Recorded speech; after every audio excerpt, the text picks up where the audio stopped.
year 1267. War hung in the air, its scent palpable.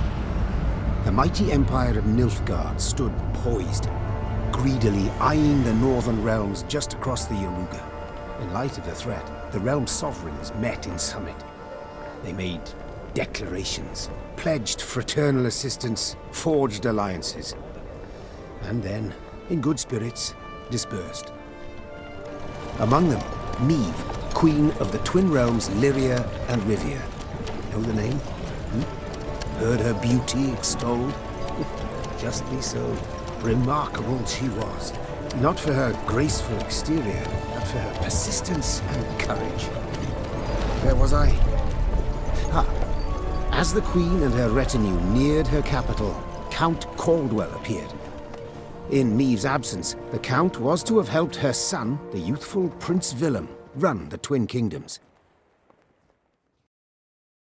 Caldwell had clearly ridden hard. Drops of perspiration dangled from his whiskers, his neck red and chafed from a ruff, starched stiff. Hail, Your Majesty! Delighted to see you in good health. The summit, it ended fruitfully, I hope? Yes, at its end, letters were exchanged, documents signed. Paper. Time will tell of what value. That will suffice as cordialities go, Caldwell. Tell me what's happened, for I sincerely doubt sheer longing prompted you to ride out. Indeed, Your Grace. Another circumstance inspired me to do so. The strays of Sparla, the bandits, I was to tend to during Your Grace's absence. The situation's gotten out of hand, I fear. I deliberated. Wasn't at all certain in giving you the task. I knew you to be an equally good strategist as I am a shepherdess. So my intuition said no. Yet Reynard interceded on your behalf. Your Grace, they're common bandits, while the Count will have a host of men-at-arms to command. Next time, I shall trust my gut. All right. Speak. What has happened? Be precise. As Your Grace ordained. I set out and was nipping at the bandits' tails for long. We pursued for weeks, until scouts returned, having sighted the strays' camp in the forest near Locheren. We waited for nightfall, to surprise them as they slept. Alas, it proved a ruse. We found the tents empty. Straw-stuffed dummies round the fire. Soon, we learned that as we waited for the sunset, the strays had snuck away, rounded our positions and ridden to Hawksburn. I beg your pardon, my lord. The tax collectors. That is where they station. So the gold? All of it? It's stolen, Your Grace, but I shall do all in my power to recover it. This I vow, if it be Your Grace's wish. After weeks in the saddle, Your Grace's wishes are modest. A hot bath and a night's sleep in her own bed. Yet, they shall have to wait. I must look personally to this matter. Your force, Caldwell, I will now command. You... send a herald to Hawksburn. They must prepare for the Queen's arrival. Air the rooms, dust off the porcelain. Make certain they do it. Do you see now, Reynard? I believe I foretold it would be thus. My son wasn't ready in the least to rule an entire country. I confess, Prince Willem has much to learn yet. Yes. And very little time.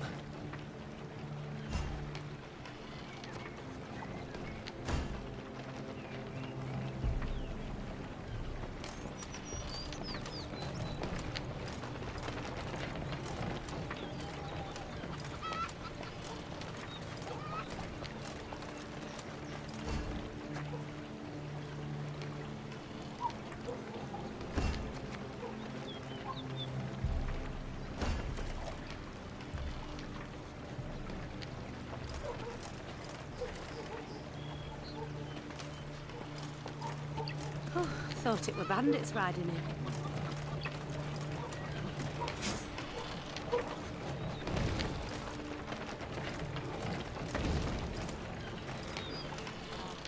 Milka. They stretched her over a fire till she told them where she buried her gold. Rather die than tell him she would. But I know where she kept it.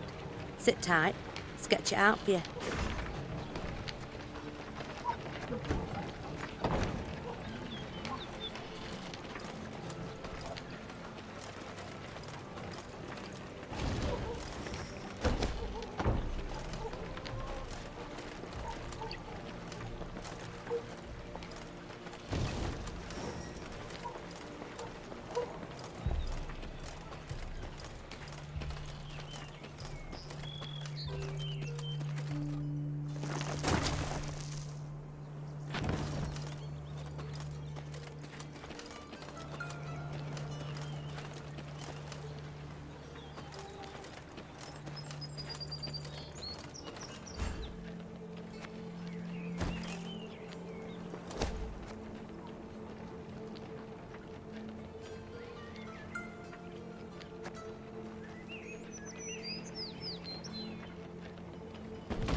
Count Caldwell rode at the column's head, scanning its flanks with a wary eye that, despite his advanced age, proved very sharp indeed. Your Majesty! Bandits! There! At the tree line! The Count's footmen, unaccustomed to escorting their queen, sought to shield her with their bodies and assumed a tight formation to do so. They were promptly knocked aside as Meve charged headlong at the bandits, brandishing her blade and bellowing a ferocious cry. Attack! Charge!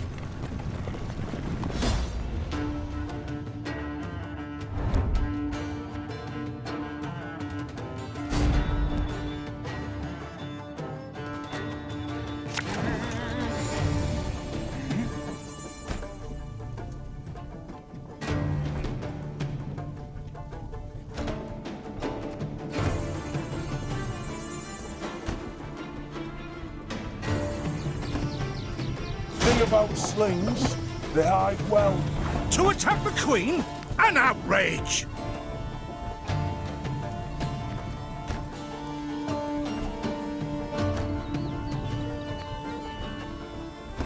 Your Grace, the men await.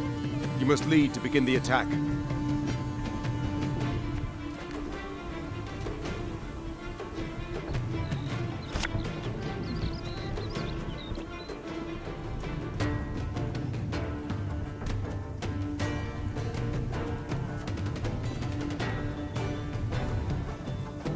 A lesson in humor. The strays took tail and run.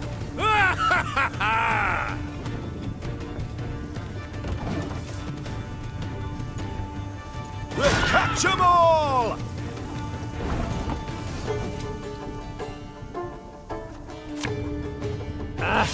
Salt of the earth, they are, Your Grace. They'd follow you into fire. You need simply say the word.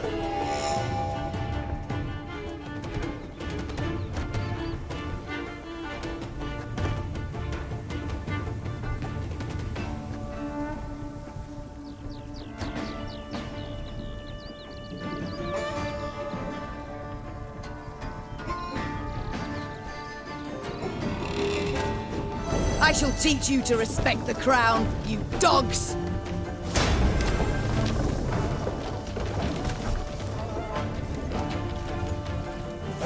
Look out! Seek cover! We are bombarded!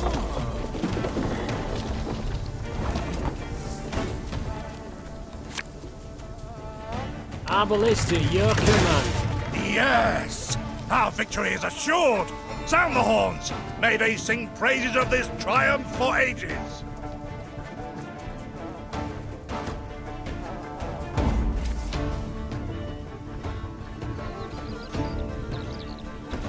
Battle's not yet done. It is better to conserve our strength, prepare for a strike that will prove decisive.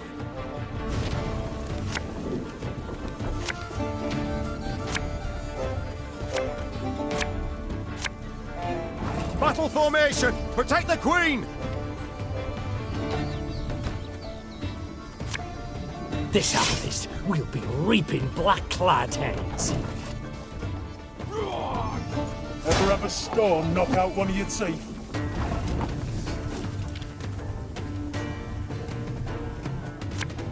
My spirit's willing and how, but these damn boots are killing me.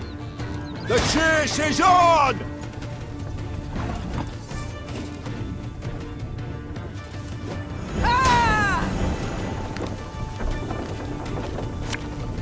I'm a one, sir.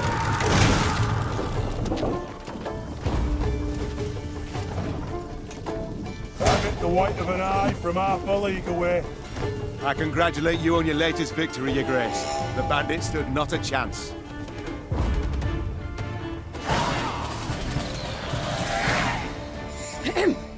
Matters seem indeed to have gotten out of hand, to put it mildly. Meve said, arms crossed atop her shining breastplate. They've grown bold. Doubtless after the raid on the manor, the tax collectors. I've not heard of an ambush on the high road afore. Caldwell explained, avoiding his liege's wrathful gaze. Enough, Caldwell. We must put things right. Come! The Queen's retinue set out, cavalry in front, infantry and arbalists close behind, and, following in the rear, the bandits, bound in chains.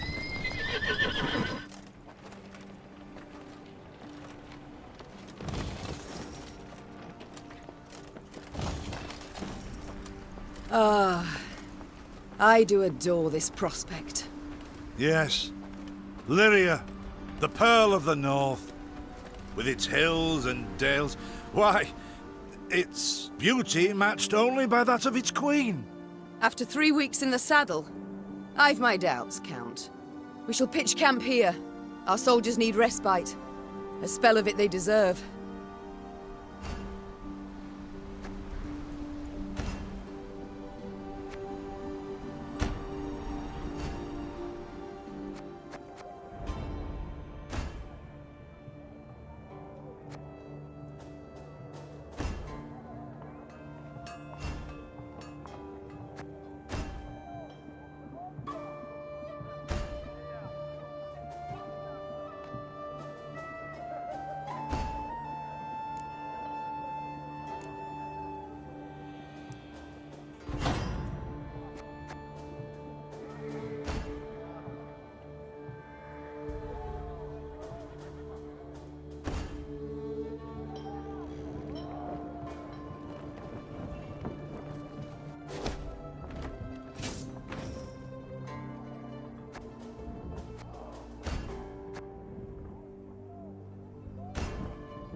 bit of respite, Reynard?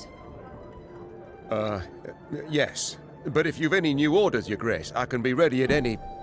At ease, Reynard. At ease. Don't you find it wearisome sitting alone? Wouldn't you prefer another's company? Swapping tales with the innkeep, even? Your concern, I most appreciate, Your Grace. But I prefer silence. Has it always been thus with you?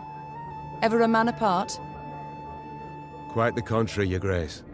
As a youth, I gloried in company, delighted in conversation. So what was it that changed you? That delight nearly cost me my head. But do you truly not know the tale, milady? How I came to be your departed husband's aide? I don't, but would gladly hear it. I had but 20 winters behind me when I enlisted. Yet I was granted the rank of lieutenant from the start, not by merit, but by birth. The respect of veteran officers, both my peers and seniors, that they could not grant, nor did I deserve it. To earn that respect became my driving aim, and to seem wise beyond my years, I began spouting off about the king's decisions. This maneuver Reginald botched, that he failed to think through, and yet elsewhere he'd blundered like a schoolboy.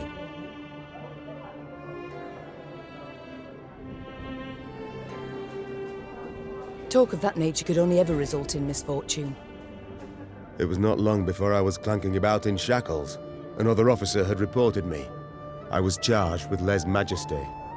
The court-martial took but a quarter of an hour to deliver verdict and sentence. I was guilty of treason, and the noose awaited me. But Reginald first stayed the execution, then ordered that I repeat every word I'd uttered about his person or deeds. Soaked with sweat, my voice cracking, I did as he ordained. Reginald listened, raptly and silently, and when I'd finished, he declared I was right. He then appointed me his personal aide. A clever lad like you, I can always use at my side. Indeed. Though hardly sharp himself, wisdom in others Reginald both recognized and heeded. It was then I swore two things. Firstly, never again to wag my tongue like a fool. Secondly, never to betray his trust. And you never did. Know what he told me moments before he passed? Trust none of them, Meve. Save Reynard. The old sod was right about that, at least. I thank you for sharing that tale, Reynard. Truly. Alas, I've come to fear Willem might simply not be cut out to be a king, let alone a good one. A harsh judgment, Your Grace. Let's not be hasty. The prince is but 16 summers to him.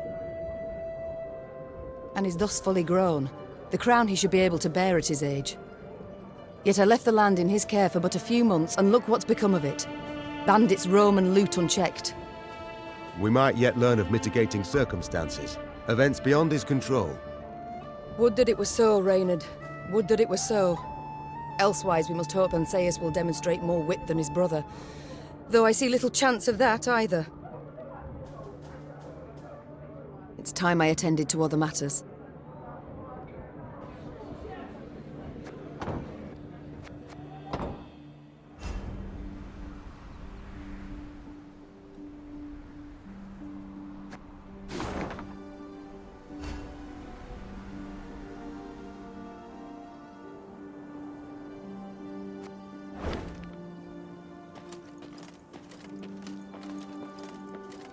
Is this what I pay taxes for? To be robbed along the high road, and in broad daylight, no less?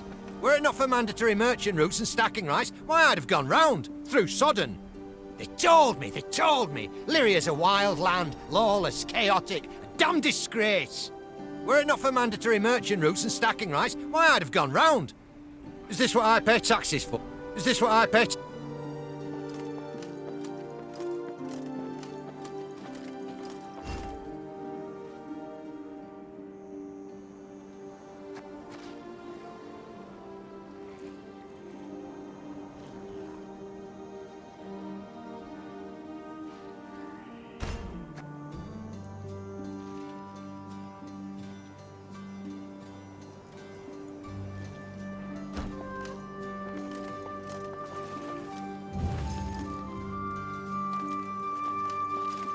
Gods of mercy! Whatever is this filth? Necrophages. Drawn here by blood's scent. For such vile monstrosities to prowl the high roads of my realm. I won't allow it!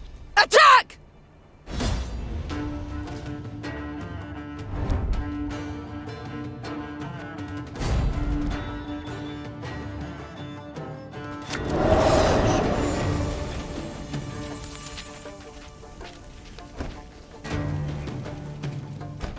Fog in broad daylight, with the heat positively sweltering.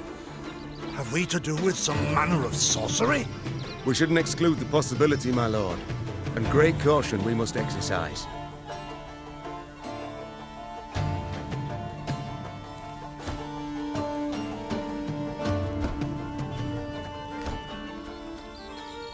Raynard, what is this? Some spectre?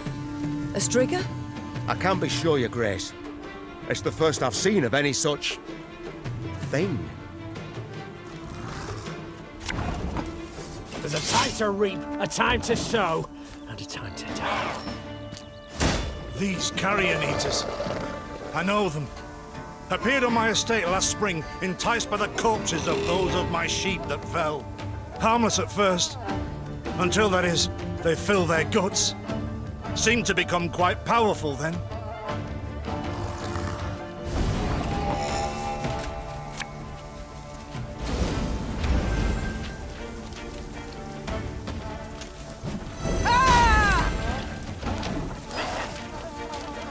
Fearsome they look, true.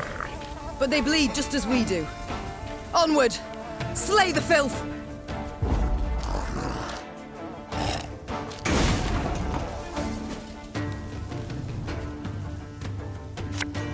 Give me a target.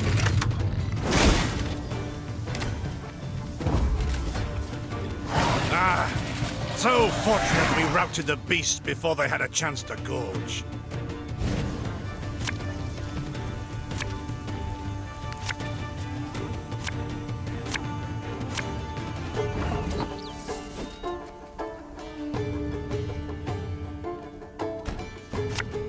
Aye.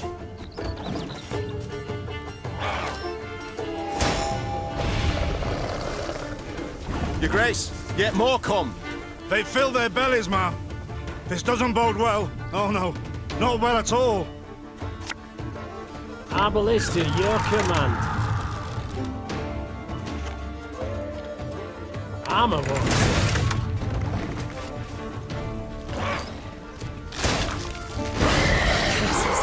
Strong as steers they've grown. And they show no fear. Frenzied, my lady. It's bloodlust. They lose all instinct to survive, feel no pain whatever. I've witnessed this before.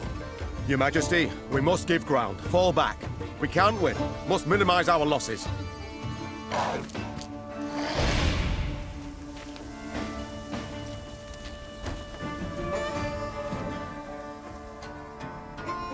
My queen, there is no shame in ceding the field when fortunes turn sour.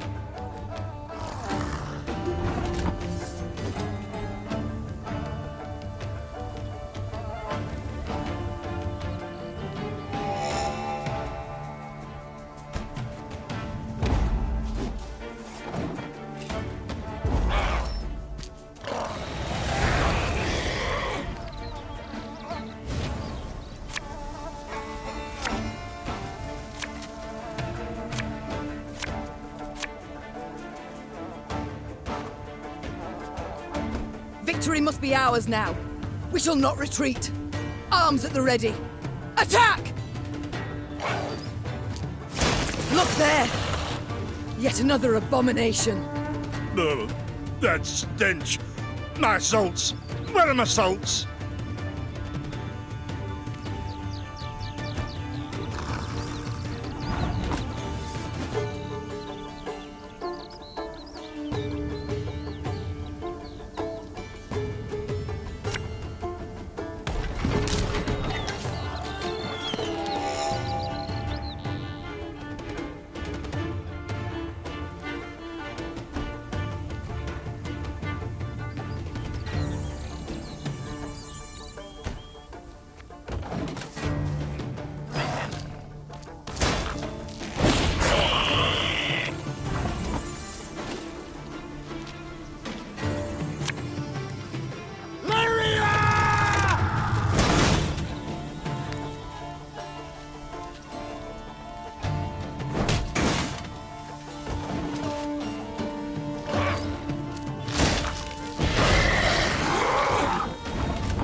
Discipline shall bring us victory!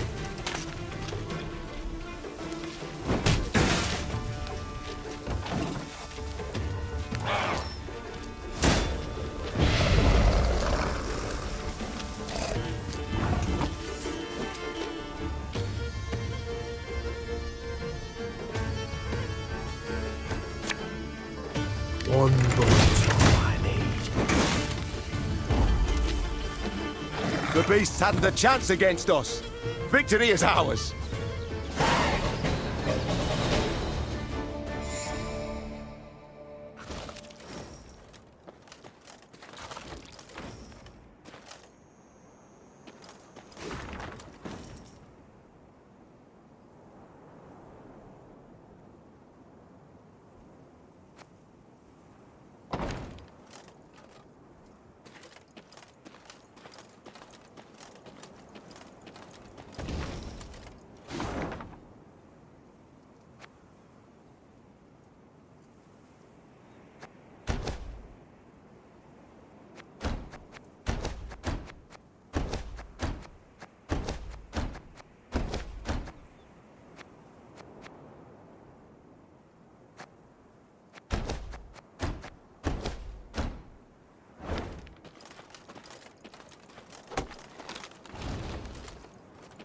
Many trees we've felled, my lady. Might you have need of them? So, take whatever your heart desires. They call themselves strays? Well, we'll treat them like...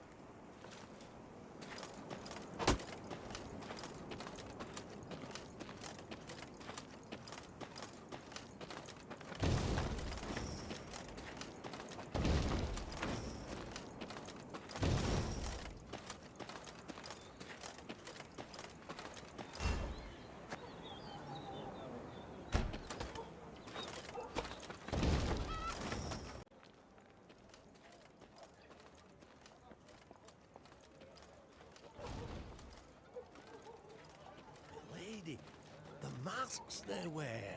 Have you seen them? They're fangs, snouts, horns. Like a right proper nightmare.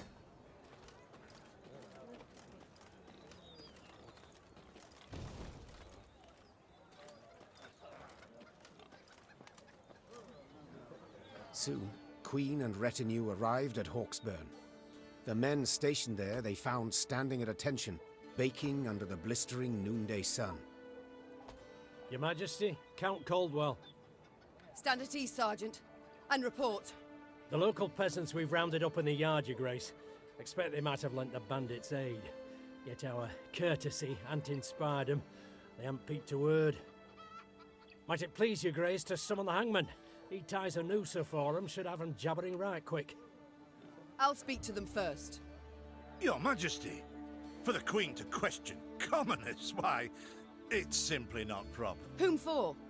I shan't be stripped of crown and titles for it, so no impediment do I see. Lead me to them. Bow low for your sovereign, Her Majesty, Queen Meve of Lyria and Rivia. Ha' mercy, Your Grace. We bear no guilt, we simple folk.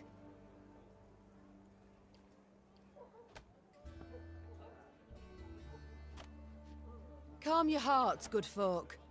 Though your queen I may be, you are subjects, not slaves. Meve extended a hand, the royal ring gleaming upon it. Unfamiliar with protocol, a pleb gripped it firmly and gave it a shake as hearty as a good scrub in the tub. My, we shall be addressing one another by name afore long. This is an outrage! Guards! Grab him! I've all in hand, Caldwell. Forgive me, Your Grace. I'm not accustomed, no. Nonsense. You've a firm grip, a spry handshake, and a bold spirit I can respect. What do they call you, man? Helmer, son of Florence. Delighted, Helmer. Now understand me, man.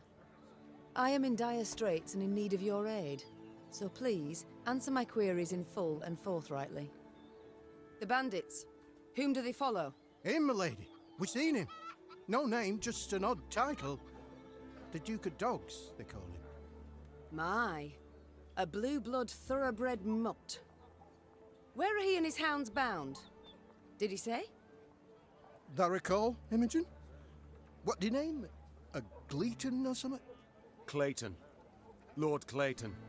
His estate lies to the south. Sound the horns. Have the men form up. We march at once. Milady! Harbour no ire for the Duke. He's a good man. Gave us proper brass for the welcome we gave him. Shared what grub he had. Shut it, louts. The Queen's had her say. Your Grace, your orders. What are we to do with them?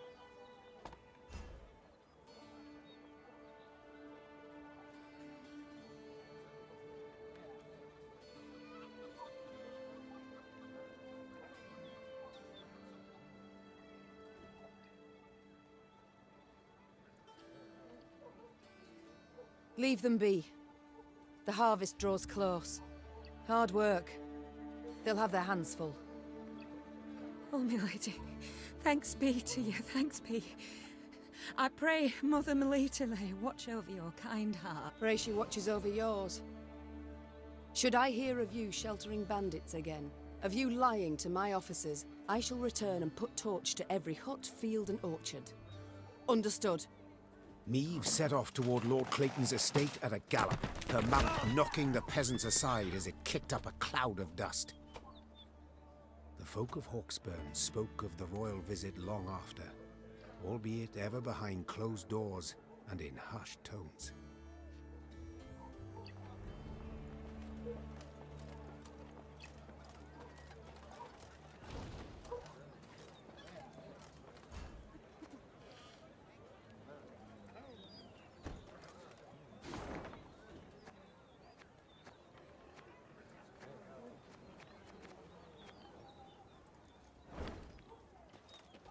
What is this, Reynard? Bandits attacking royal tax collectors in broad daylight. They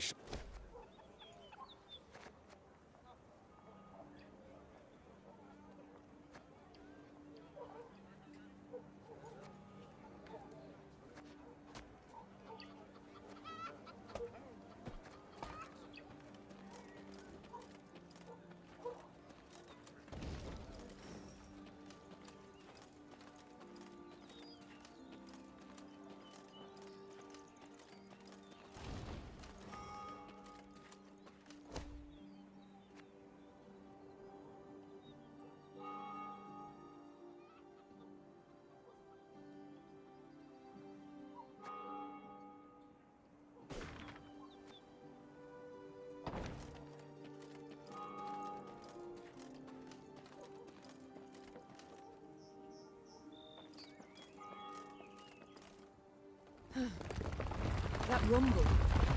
What is it? Look out! Rock slide!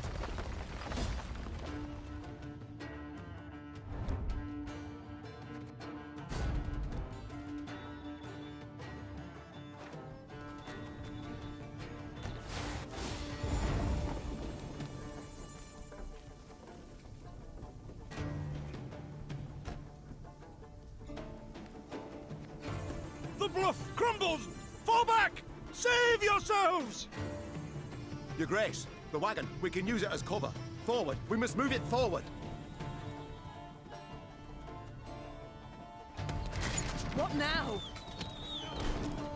You're far fewer than I presumed. Summon your comrades, damn it! Chop chop! Before I reach for my whip.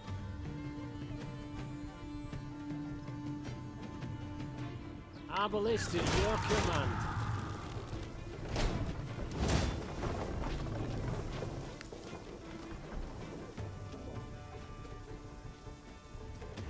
Armor wants it. Ha-ha!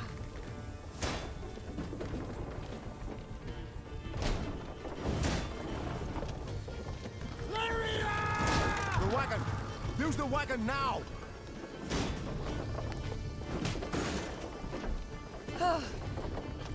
We've come through, Reynard.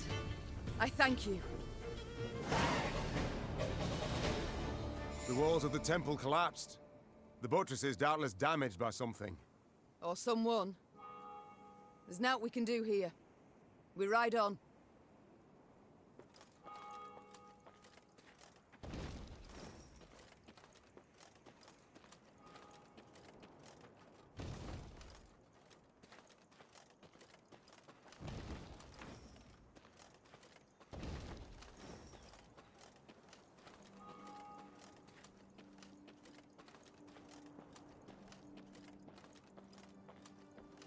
A peasant cart, loaded with a heap of hay, came rattling down the road from the opposite direction. Clear the road! Bellowed Count Caldwell, standing in his stirrups. Make way for your queen! The peasants obediently turned their cart into the roadside nettles. As she passed, Meve glanced towards it and froze. Atop the hay bale lay a badly wounded man gripped by fever. The thick, sweet stench of rot wafted from his bandaged legs. Gods. Who did this to him? Meve asked. Bandits? Nay, milady, replied the cartman. 'Twere a beast. Out to the east, down Wetton way, lies a boneyard, old as the elves, they say. The peasant continued. Clayton was setting snares round about there. Came running back to us, drenched in blood, rattling on about a long-haired wench come climbing out a grave. We've taken him to the good sisters of Melitele here on bridge. Perhaps they can help him. I'm certain they can. And will. Replied the queen, though just looking at the wounded wretch, she knew he'd expire before nightfall. God speed you on your journey. The queen whistled, and her mare resumed its trot. Shall I send for a witcher, your grace? Caldwell asked. One of those freaks should make short work of the monster. Until we apprehend the bandits, I shan't allow a single soul to leave our company. Even on such an important mission as finding a witcher. Meve replied. Any who did would be captured at once. But, if fate brings us near Wetton, perhaps we'll see to this monstrous harridan ourselves. Your grace, we've only just fought beasts and scarcely escaped with our lives. This she-beast will take a silver sword. Magic formulae. Yet a dozen arbalists will have to suffice. The queen said, calmly but firmly. And please, Caldwell, do stiffen your spine a bit. Now onward.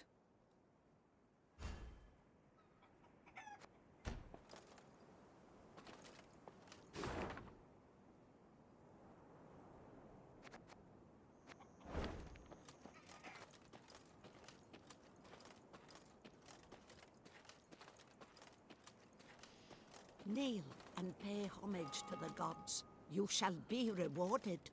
Melitele watches over us all. Yet you do well to remind her through supplication. There is ever time for prayer.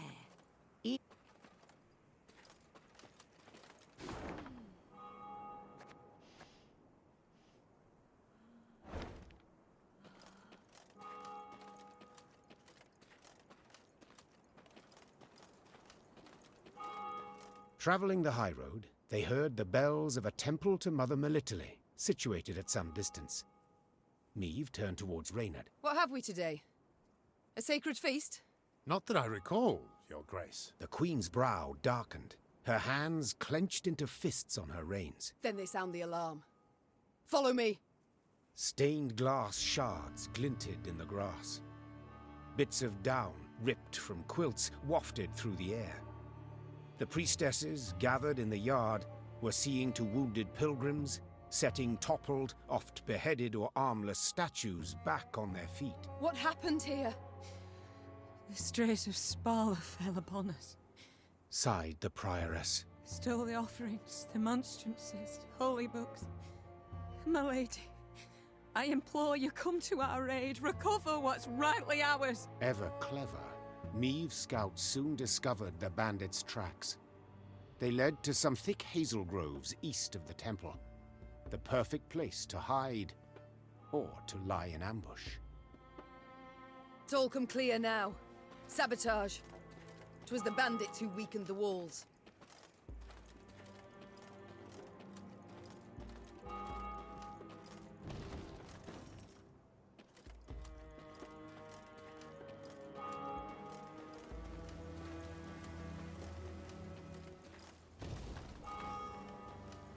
Your Majesty, turn back! There, something wicked lurks. The dead, as they rest, are disturbed. Something digs up their graves, opens their tombs. The dead, as they rest, are disturbed. Something digs up their graves, opens their tombs.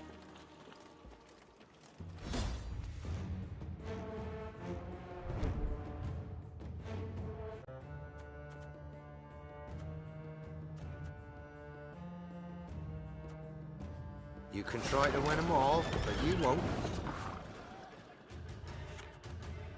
Lyria!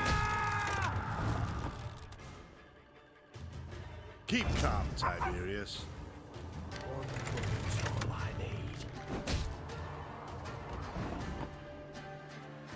Give me a time.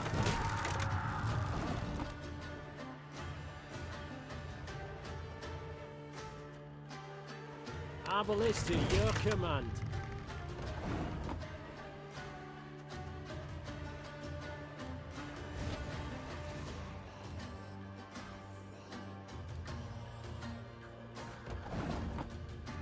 I'm a monster.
Your Majesty, you return! Our prayers have been answered! May the Mother Goddess watch over you. Your Majesty, you return! Our prayers have been answered!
The bandits had pitched camp in a nearby wood.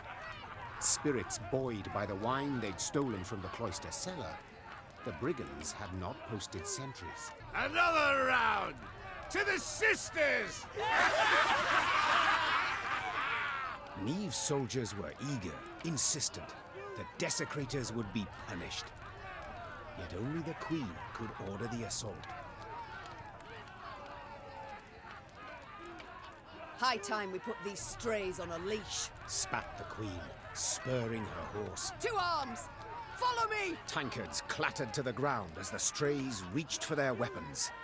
The brigands would not even fathom giving up without a fight.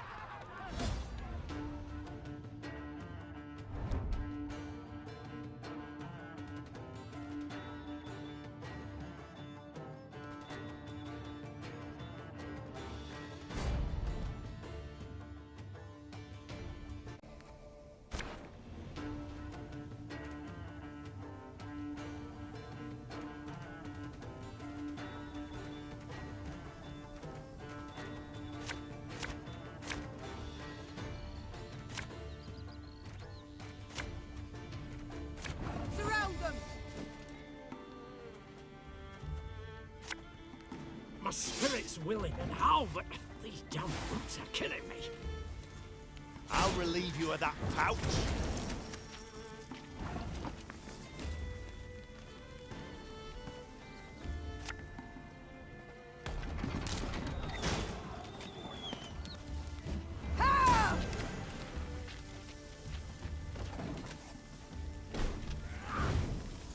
Got a death wish?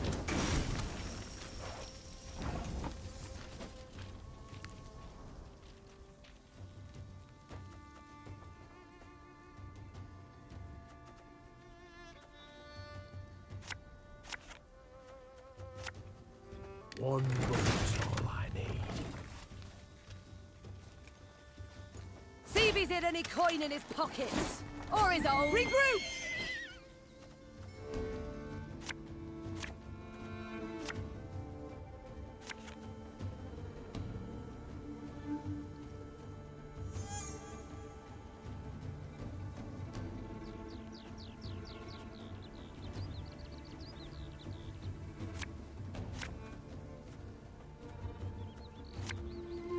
There's a time to reap, a time to sow, and a time to die.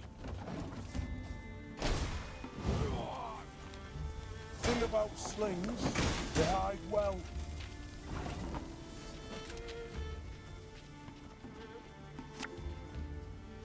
Can't take it anymore.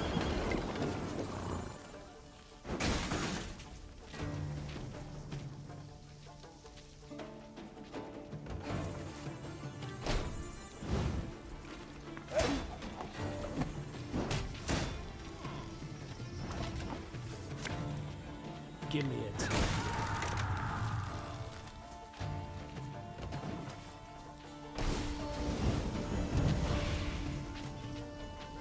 You might have got away had you not been bawling so damn much.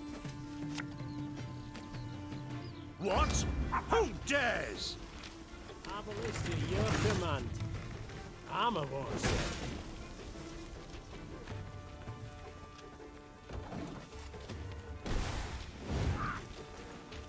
The mist's gonna pass me those lovely earrings? Or do I tear them off myself?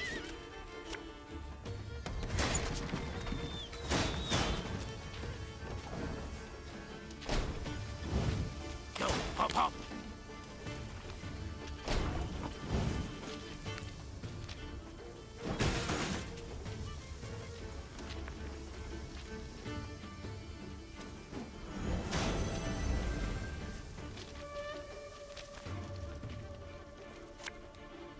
Tell me you jest.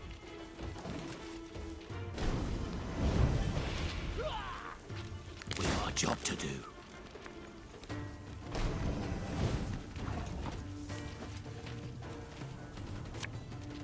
What do you want of me?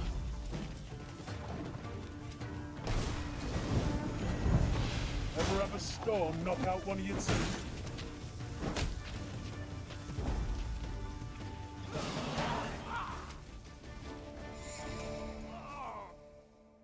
The Queen's company defeated the bandits and recovered the loot.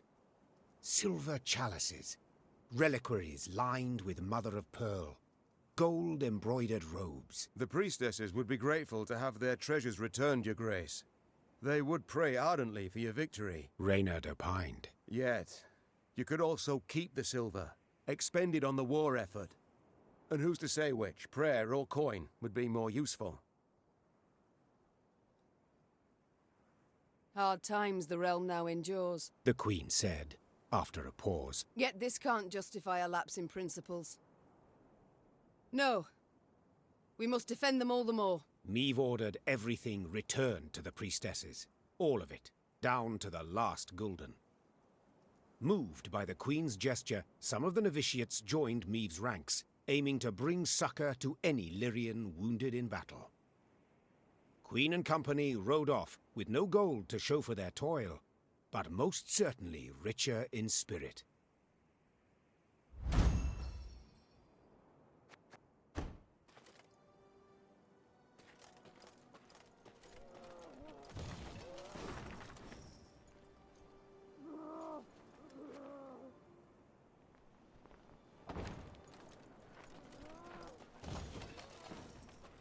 Sure, you can bind a rabid dog, tie his forelegs together, but you'll not stop him from lashing out and biting. Arrow! You've bested us, aye, but you'll not find the...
again and again and again.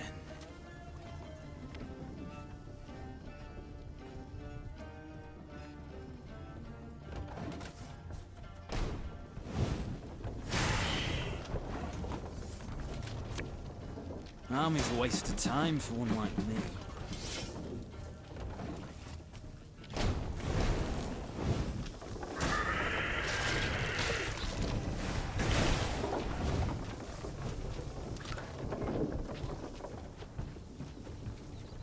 My spirit's willing and how, but these damn boots are killing me.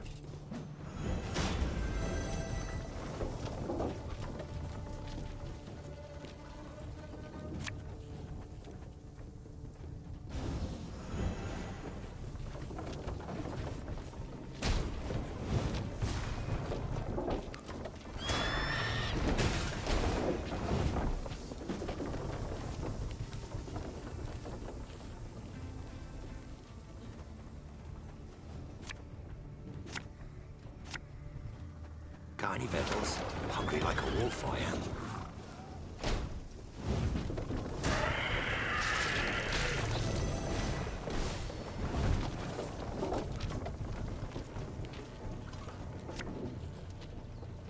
Her Majesty knows what she's doing.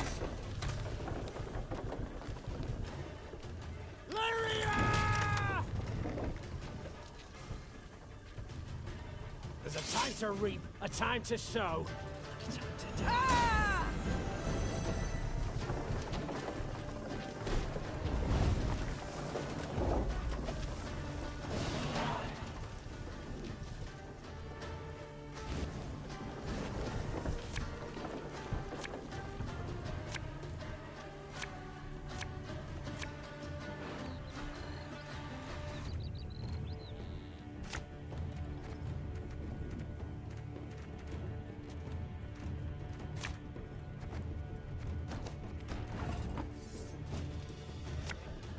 Left, right, left, right.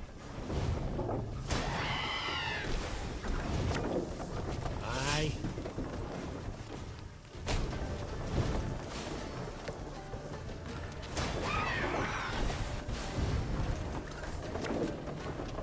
Should have listened to me old lady.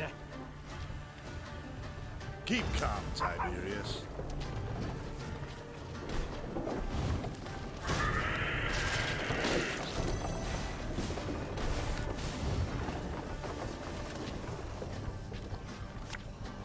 You must sweat like a swine in that jacket.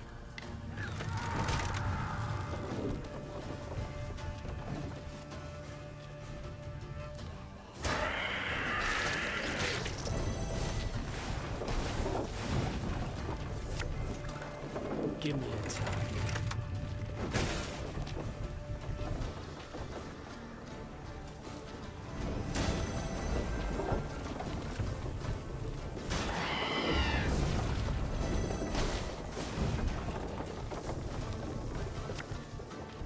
Arbalist at your command.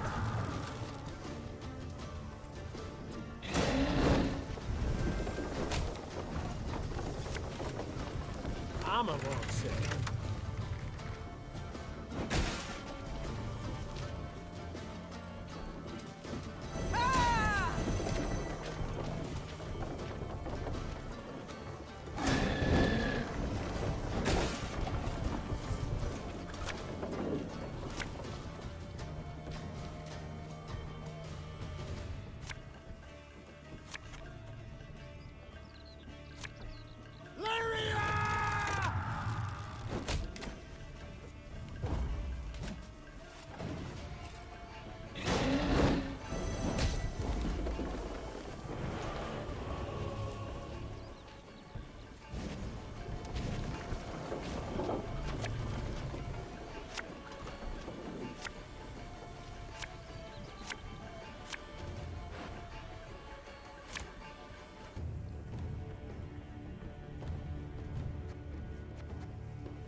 Tell me you jest.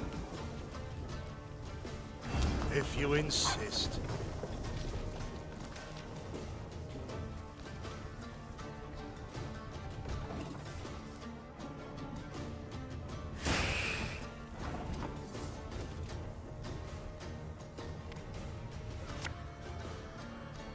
What do you want of me? This harvest will be reaping black-clad heads.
Thank you, Your Majesty, on our own behalf and on that of our pilgrim.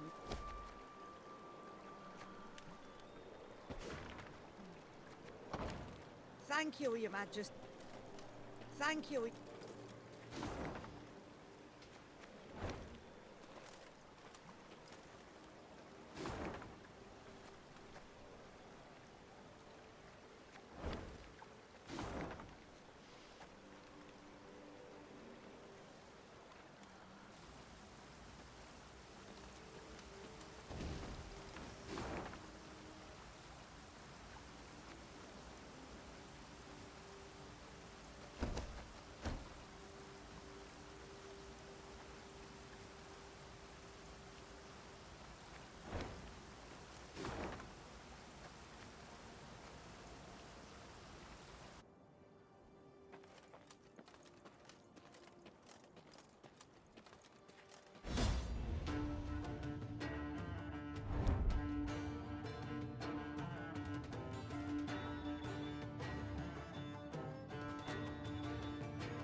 Our ballista, your command.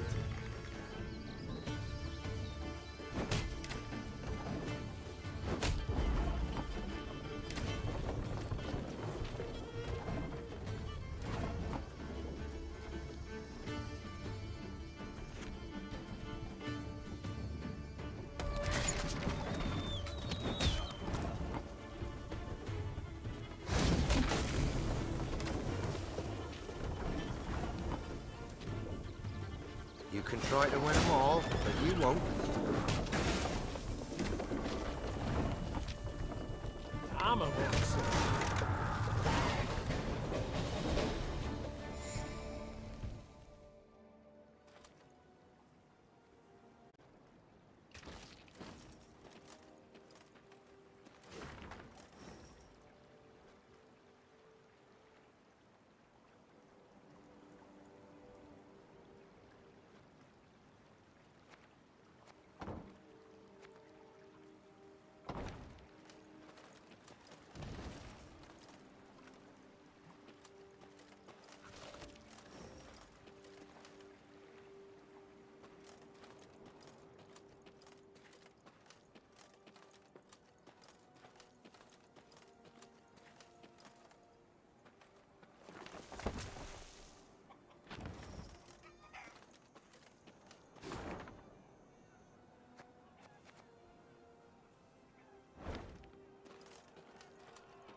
Off to Wetton, are ye? Bonny tune that. Just the folk could be on shite. Off to Wetton, are ye? Bonny tune that. Just the folk are beyond shite.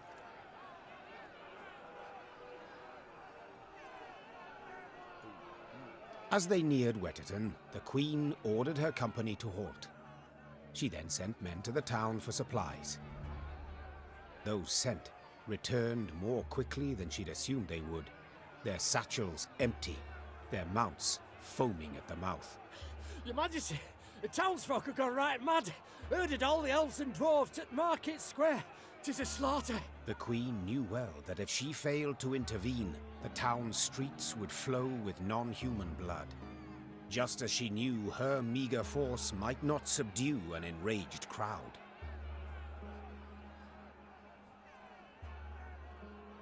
What is your command, Your Grace? Reynard's question pierced the silence. What can it be, dear friend? Answered the Queen, then spurred her mount and rode off towards the town. Her troops followed, running as fast as their legs would carry them. When they passed inside the town gate, they saw corpses lining the gutters. Meve realized she had arrived too late to prevent a tragedy. The crowd was drunk on blood. Its rage would need to be quelled with an iron fist.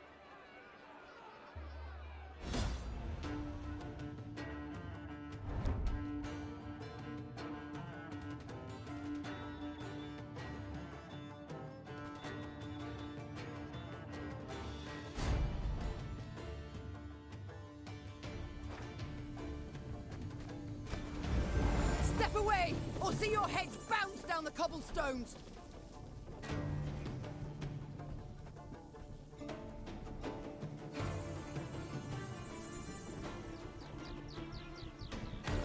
Reynard, who started this? I must know. So much hatred. We must put a stop to it.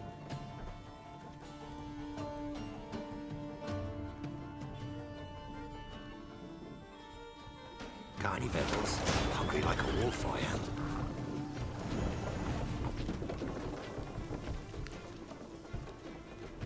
Discipline shall bring us strike the largest clusters! Disperse the mob!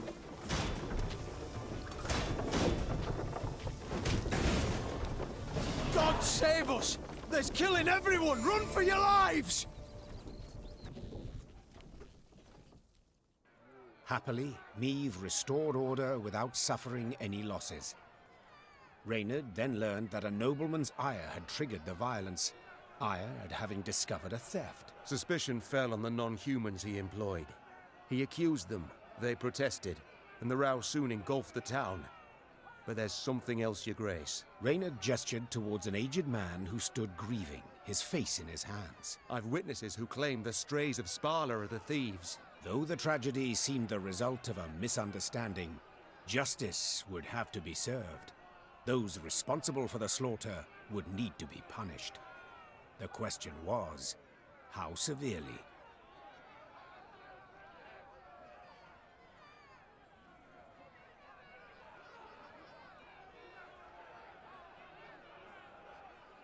Your excuses I cannot accept, said the Queen. The vipers who called for the slaughter, they will hang. The rest... Majesty! A townswoman fell to Meve's feet. Mercy, please! 'Twere words taken wrong, a misunderstanding. A misunderstanding? To don another's cape, pay out insufficient change, these are misunderstandings. What happened here was criminal, and you'll be punished as criminals. The condemned were hanged at once, without regard to the protests of kith and kin. Those non-humans who had managed to hide and survive made a most generous donation in gold to bolster the Queen's force. I'd like to say Wetton's small melting pot of races lived on in harmony. Yet alas, I'm not in the habit of propagating untruths.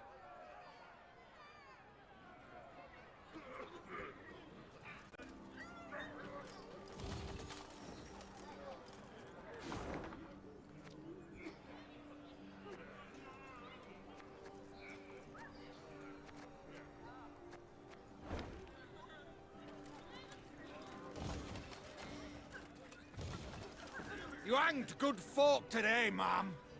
And for what? Because they came to the end of their tether? You hanged good folk.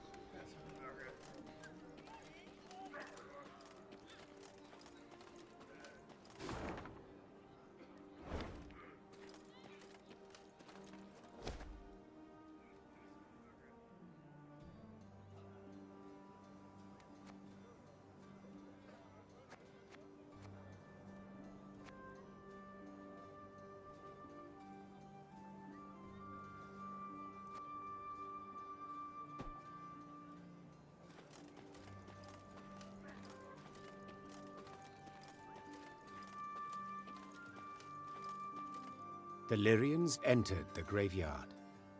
Crickets chirped in its tall, windswept grass, and lush green moss covered its crumbling gravestones. Only a fresh bloodstain upon a mausoleum wall suggested that something disturbed the dead in their rest and hunted the living. Save your tears, throw earth your grief. An eerie voice sang, its ghastly lament standing Meve's hair on end. Soon your life too shall cease as you pass into the eternal glow. A pockmarked, pustule-ridden creature crawled out from behind some gravestones. It vaguely resembled a shriveled, hunchbacked hag, until its head split into two halves, forming a tooth-spiked maw. Attack! Everyone!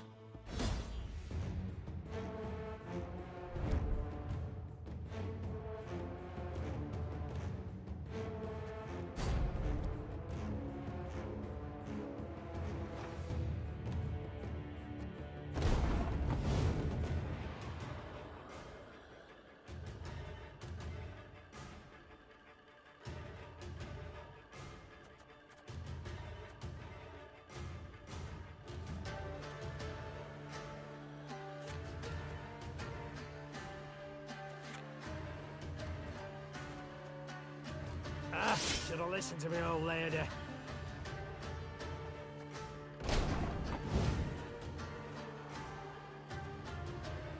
One bullet's all I need.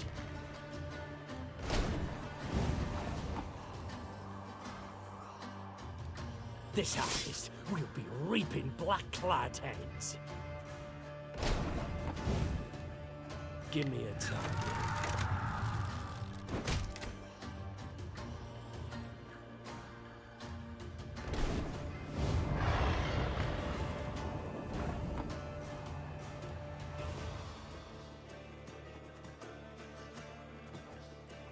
What? Who dares? Our ballista, your command.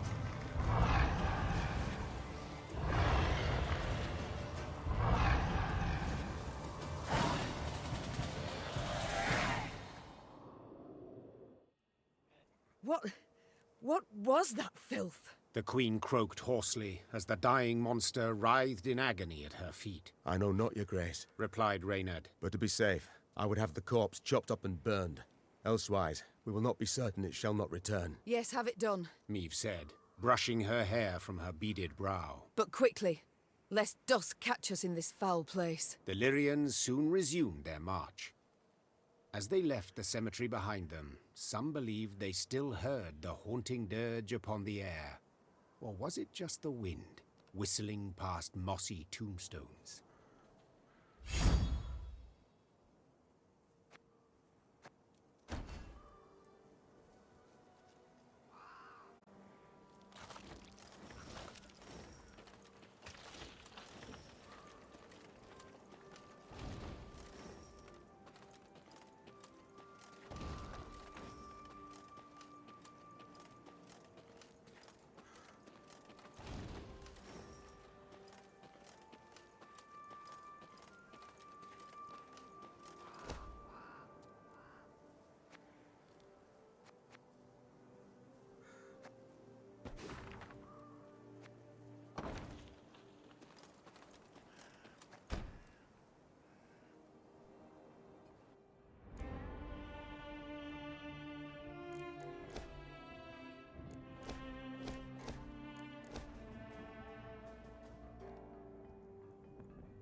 Bandits on thy road round.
Those bandits, dressed as demons they was, horns on their heads and pig snouts instead of noses.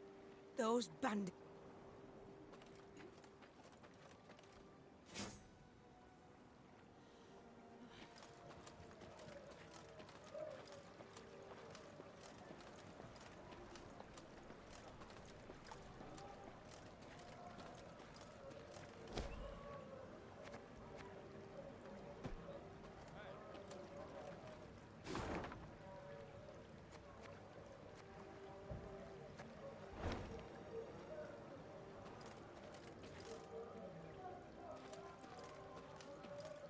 Off to the nuptials, ma'am. Walk across this bridge here, then ride on straight as piss. Down an arrow.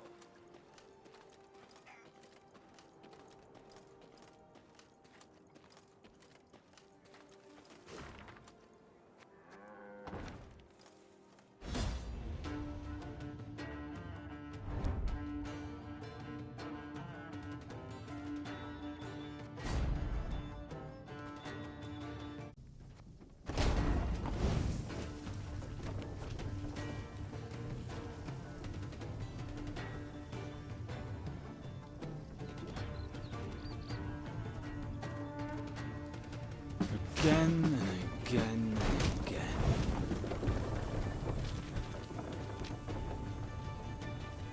Arbalist to your command.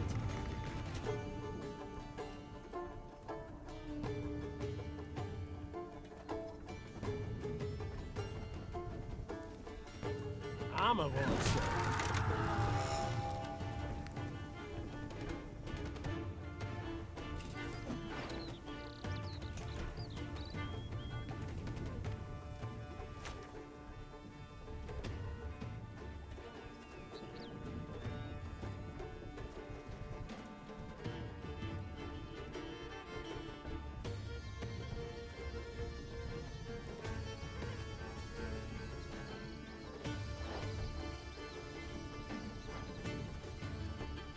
Her Majesty is exceptional. I'm coming.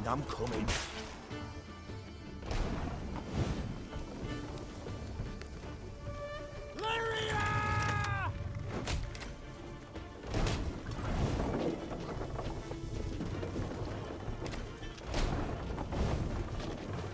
One goes.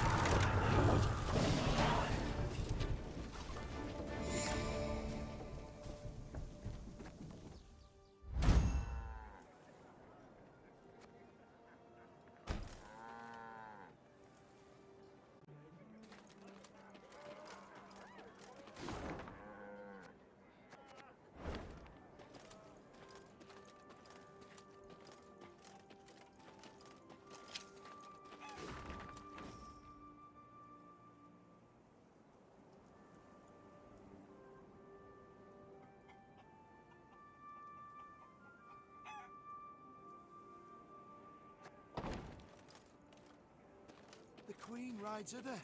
The Queen. She'll smite the bandits. Save us, one and all.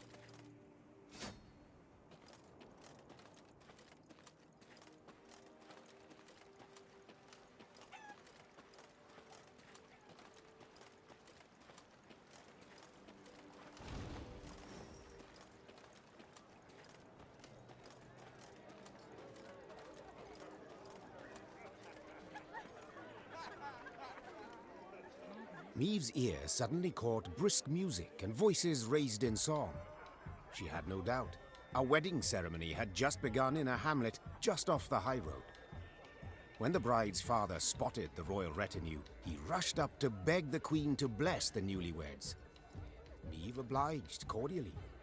Encouraged, the father boldly invited Meve and her court to join in the festivities. You do us a right honour, my lady. And your men would bolster their strength afore to march ahead. We beg ye, eat, drink and rejoice with us. I haven't slippers to dance in, but I trust I'll manage somehow. Lead on, good man. The nuptials took place in the shade of a vast oak tree. Then the newlyweds and their guests walked in procession to a barn adorned with flowers. An uproarious celebration ensued. As she watched her soldiers dance shoulder to shoulder with peasants, Meve felt a surge of pride at being their queen. The heart of Lyria. It beat most powerfully here, not in the gilded halls of palaces. Suddenly a cry went up as strange armed men rushed into the yard. There's the lass! Grab her! Before anyone could stop them, the bandits took the bride and fled into the woods. The drums and fiddles, suddenly silenced, were now replaced by weeping, moaning, angry calls for pursuit. Deep grief upon his face, the host turned to Meve with a plea. Milady, we beg of you, help us!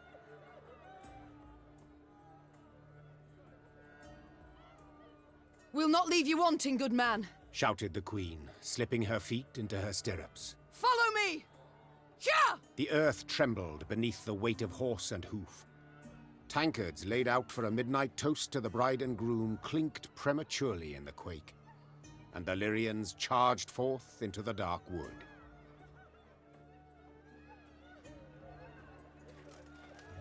Oh, to be young again, heart bursting with love.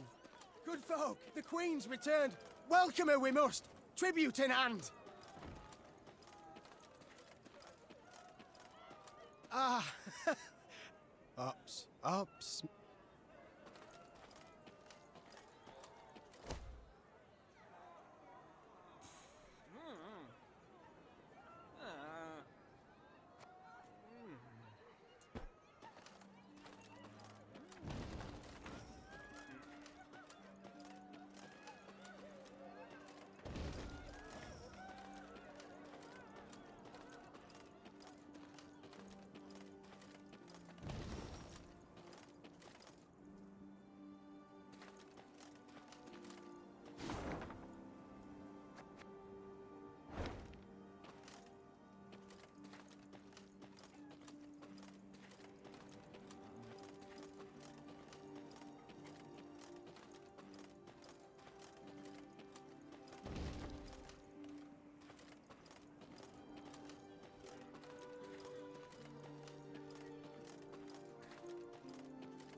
Though the Lyrian cavalrymen had imbibed spirits throughout the night, they not only managed to stay upright in their saddles, but even gained on the bandits and cut off any chance of escape.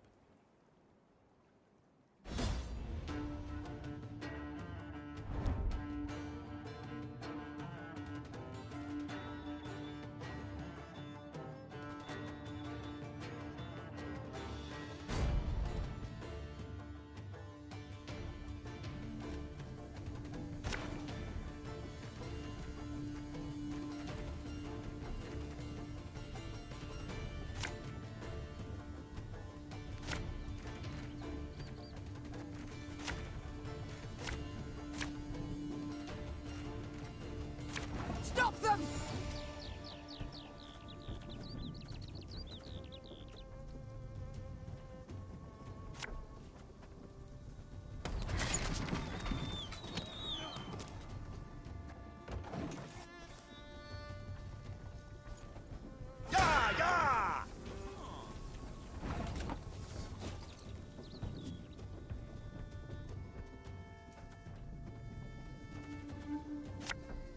Can't take it anymore.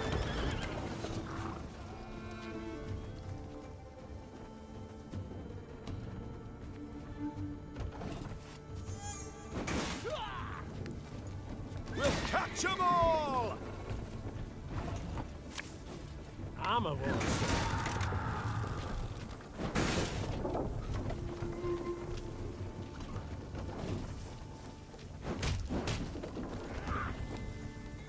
Watch your heads! They flee! We must stop them!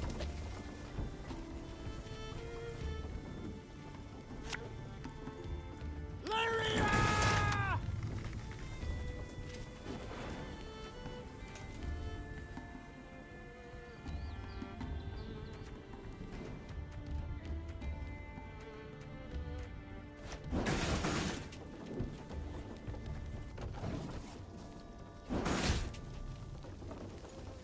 Catch!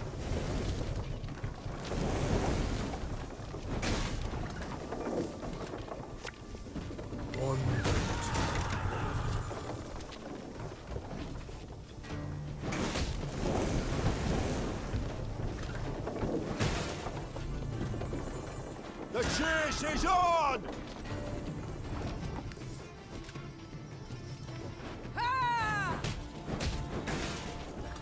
We have them, Your Majesty!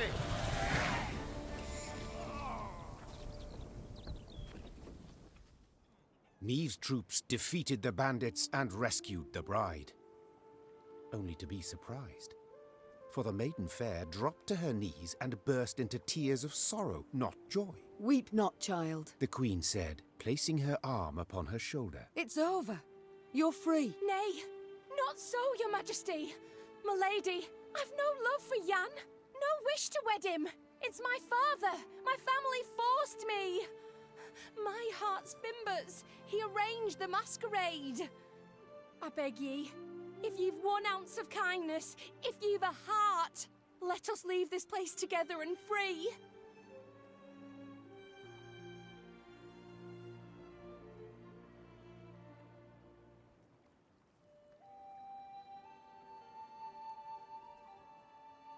Oh, I've a heart. Answered the Queen. Yet I've also a head with which to reason. Your beloved spilled blood this day. A grave crime. He shall answer for it. While you, my dear, must go home. Upon spotting the Queen returning with the bride, the revelers ran out to meet them. Not wishing to rile the crowd, Meve revealed the truth of the matter solely to the newlyweds' families. They, in turn, annulled the freshly made union and, in gratitude for her aid, gave the Queen all the gifts the guests had brought.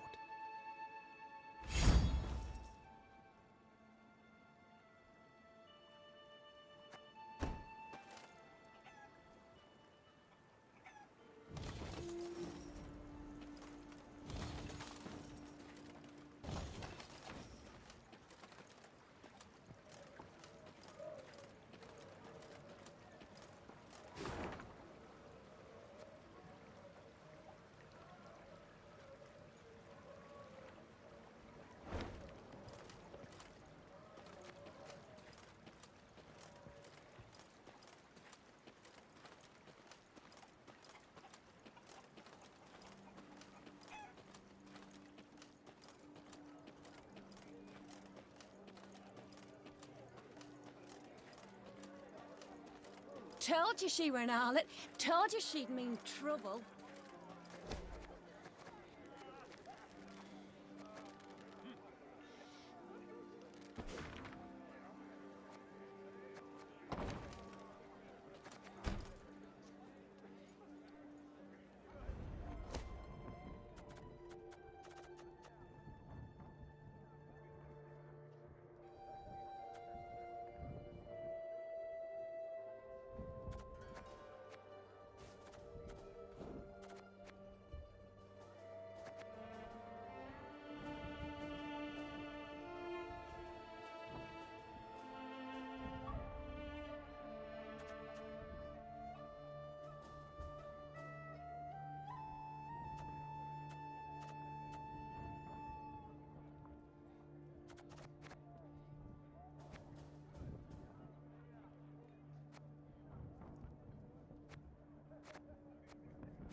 Oh, to be young again.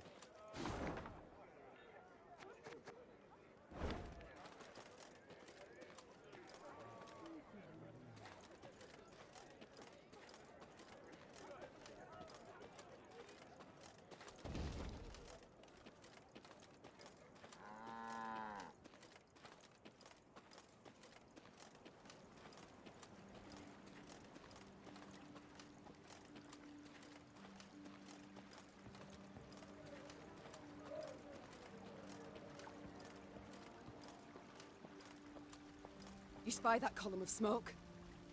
God damn it! Make haste! As the Clayton estate appeared from behind a tree line, the Queen and all in her retinue knew at once they had arrived too late. A veritable swarm of bandits milled about the yard. Who have we here?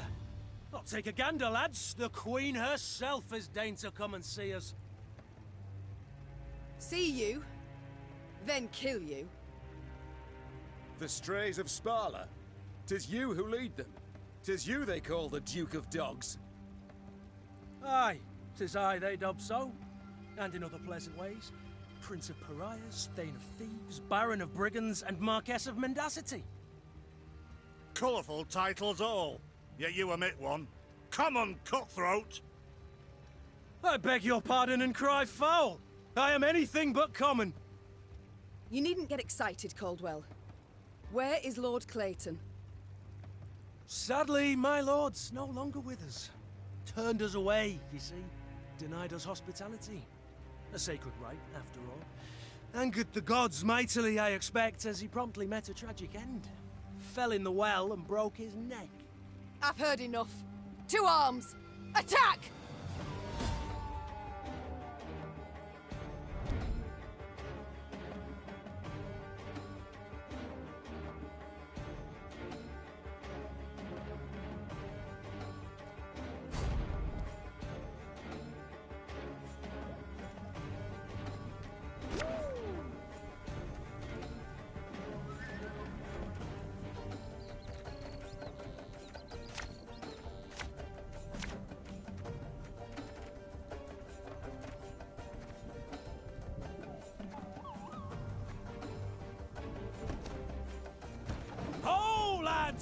say we throw this queen a ball?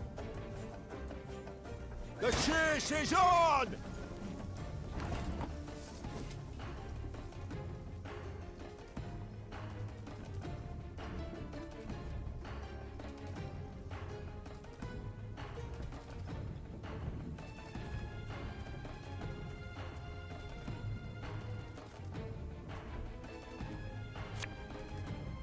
Army's a waste of time for one like me.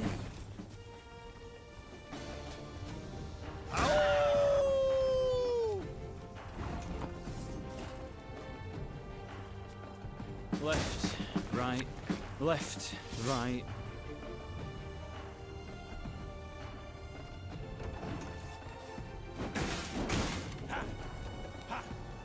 You mad? Don't! Stand back! Tis some alchemical concoction!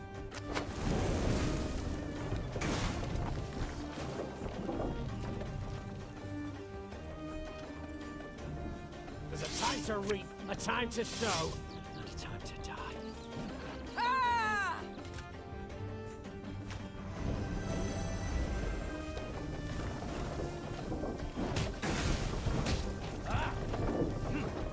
This could hurt.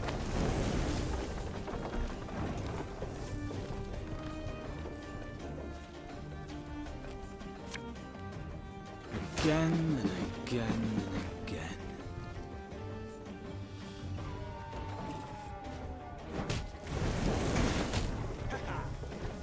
No time for that!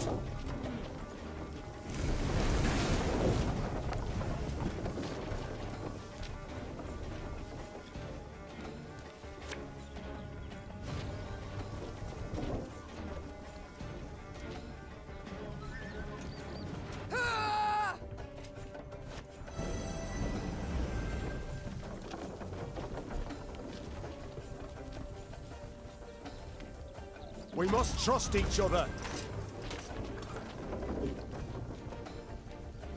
If you insist. Don't listen to the old lady. Ours is not to reason why.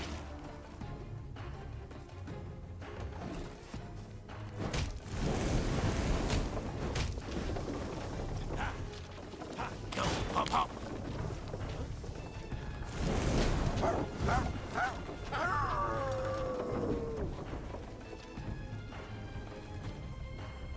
We got a job to do.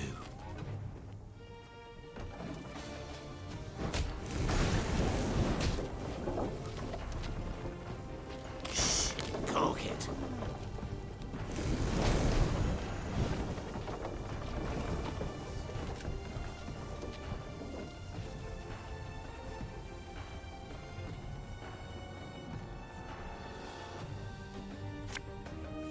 Lyria!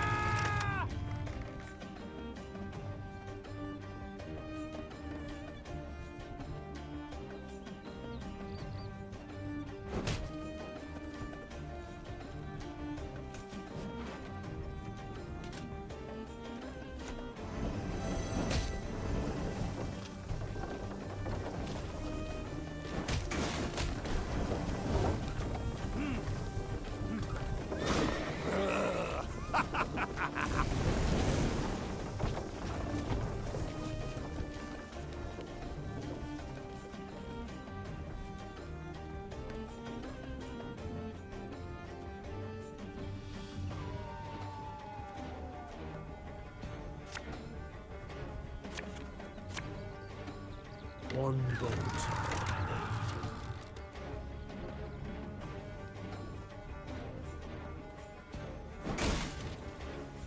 Well, well, my congratulations.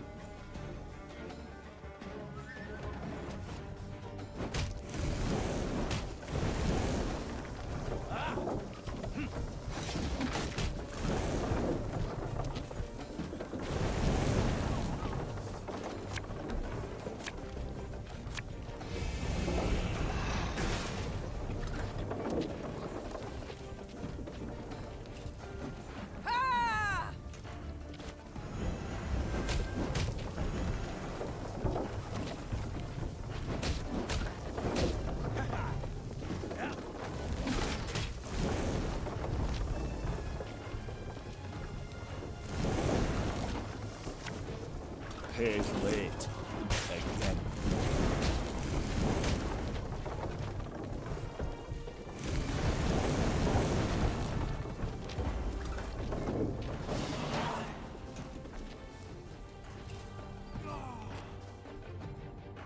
Bravo, Your Grace. Well played. I can't say the same for you, I fear. You'd have done better to die in battle. Bound for Lyria now, where the hangman will have his way with you.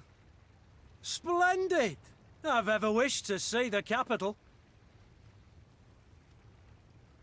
Quite certain of yourself, you seem. Many afore you have braided nooses for me, Your Grace. Yet as you see, my neck's straight as a pike. My threats are never hollow. And if it's an escape you weigh, well, we've yet to see any man abscond from the dungeons of Lyria Castle. I'd hope so. For to be known as second just wouldn't be worth the trouble. Ugh. Take him away. As soldiers placed the Duke of Dogs in shackles, there was a sudden commotion. A messenger rushed in, sweaty, gasping for air, smelling of smoke and blood. His gaze spoke terror. Your Majesty, Graces, Nilfgaard's crossed the Yaruga. Black-clad hordes. Villages burn. Folk lie murdered. Nilfgaard!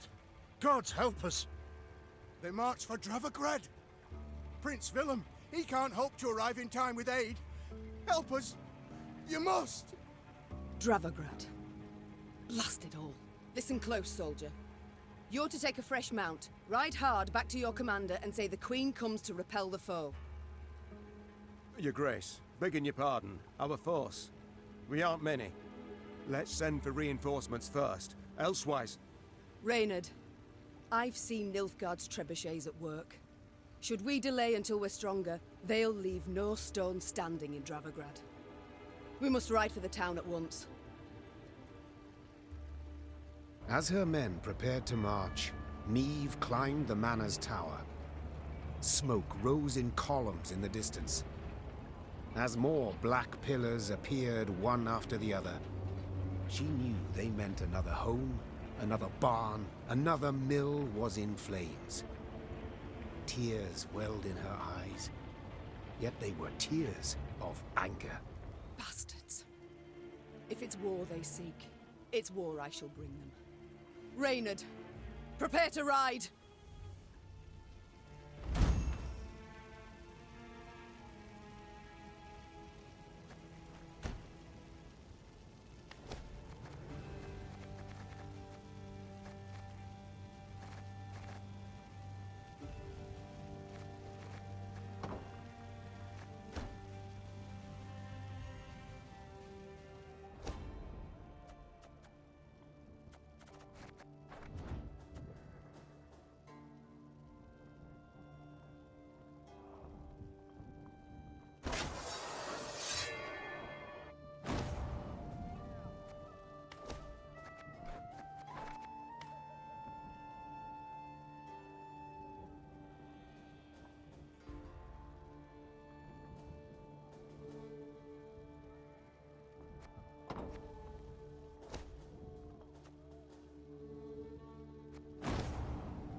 First bandits, now this.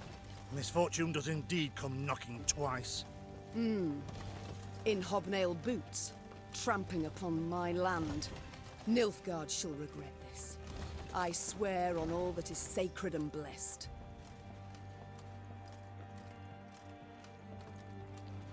Suddenly, Meve's force found itself marching straight towards a Nilfgaardian company. To the Queen's surprise, the invaders did not immediately assume battle formation. They proceeded instead in her very direction without a sign of panic. The man leading the Nilfgaardians was clad in rich robes. He exuded pride and the scent of musk. I am Trahaern var Vdifir, Your Majesty. I was asked to present your esteemed grace the ultimatum of the forces of the Empire of Nilfgaard. The envoy cracked the seal on a scroll, unfurled it, took a deep breath and began to read. I, General Ardal Ebdahi, demand the immediate and unconditional surrender of Lyria and Rivia. Elsewise, I will burn down every city, town, village, and temple, place all your subjects in chains, and your armed men, defeated and captured, I will hang along the roadsides as a warning to all others in the barbarous north.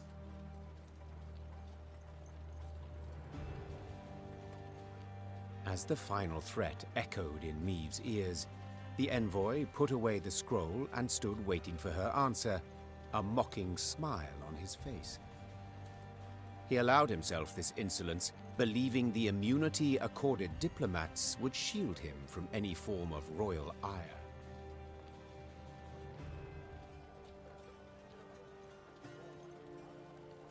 I thank you, sir.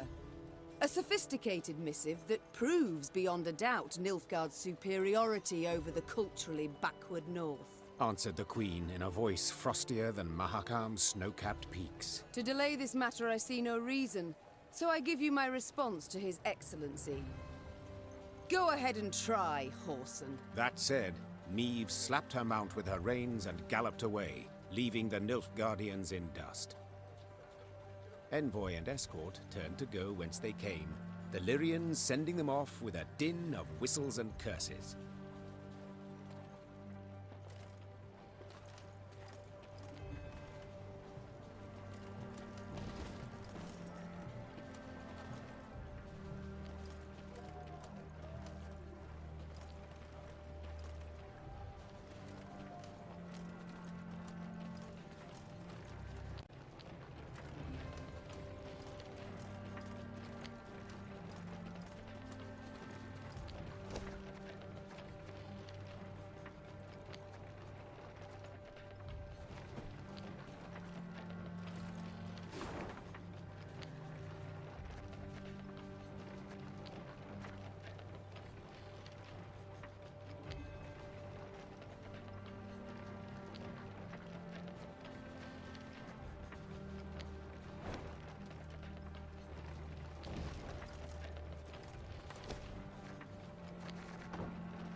New orders?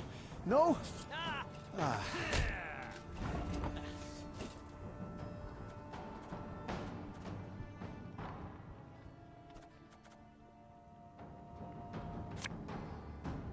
Got any victuals? Hungry like a wolf, I am.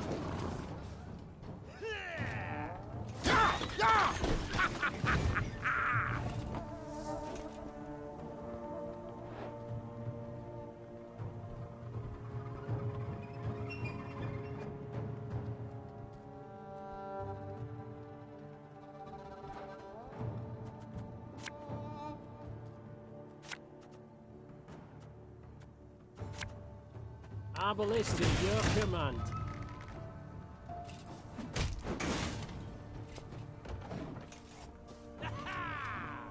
Elhärter! Yes. Destillat Teufel! My boots got sand aplenty in them. Left, right, left, right.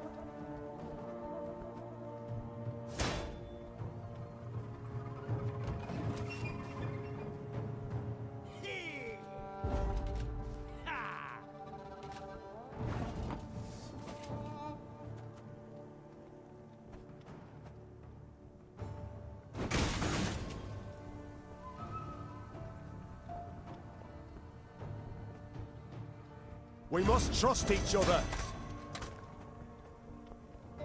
I'm a mouse.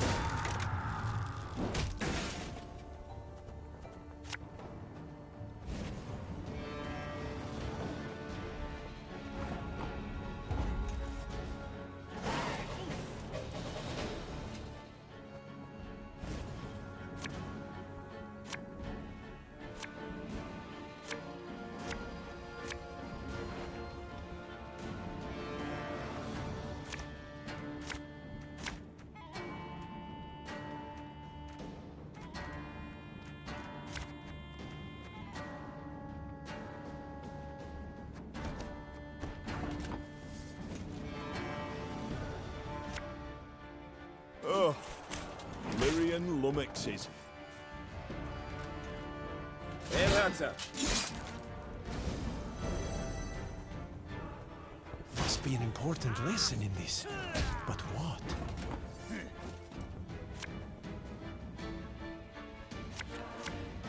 Tell me you jest. Again and again and again.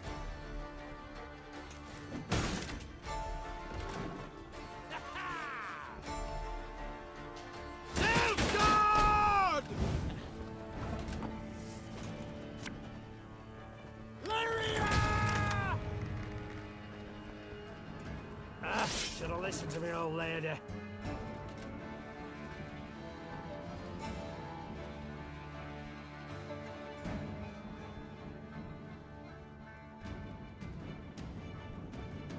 Yes.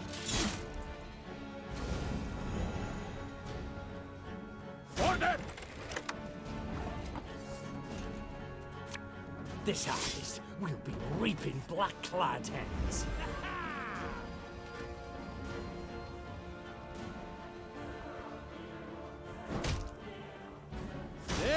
Retreat!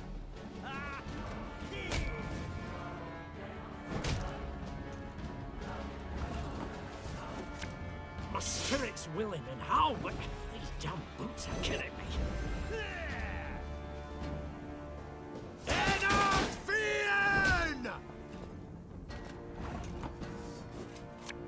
There's a time to reap, a time to sow, and a time to die.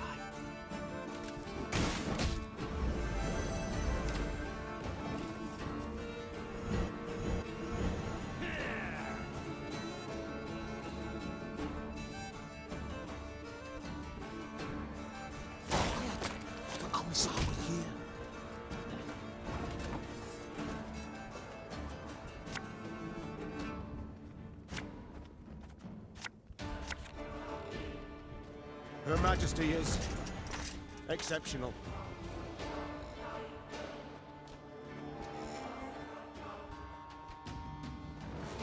If you insist.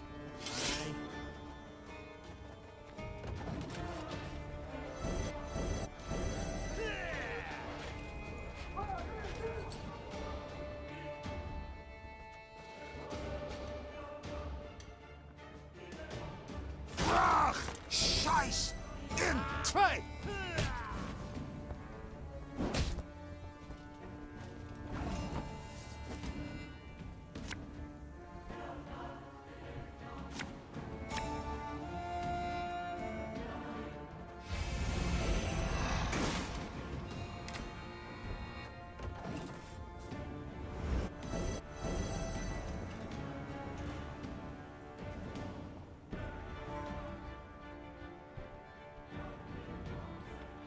off to the front yet again.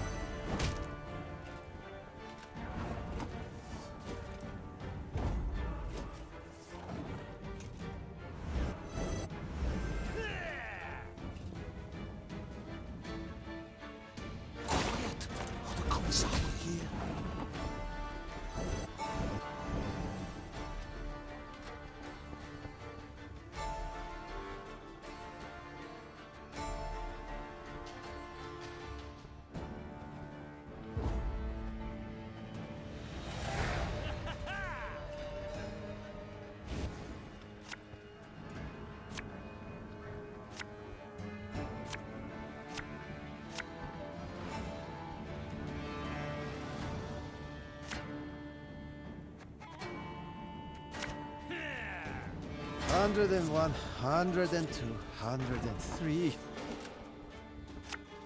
An army's a waste of time for one like me.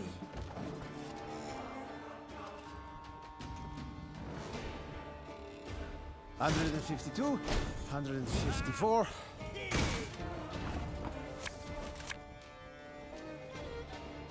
One boat.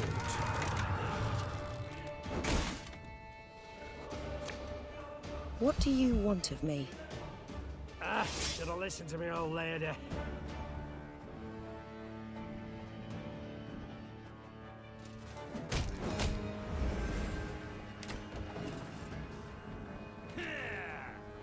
Life is mine now. Left, right, left, right.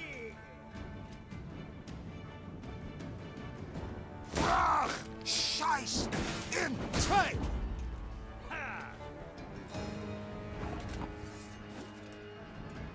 Give me a target. You can try to win them all, but you won't.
Arbalist at your command.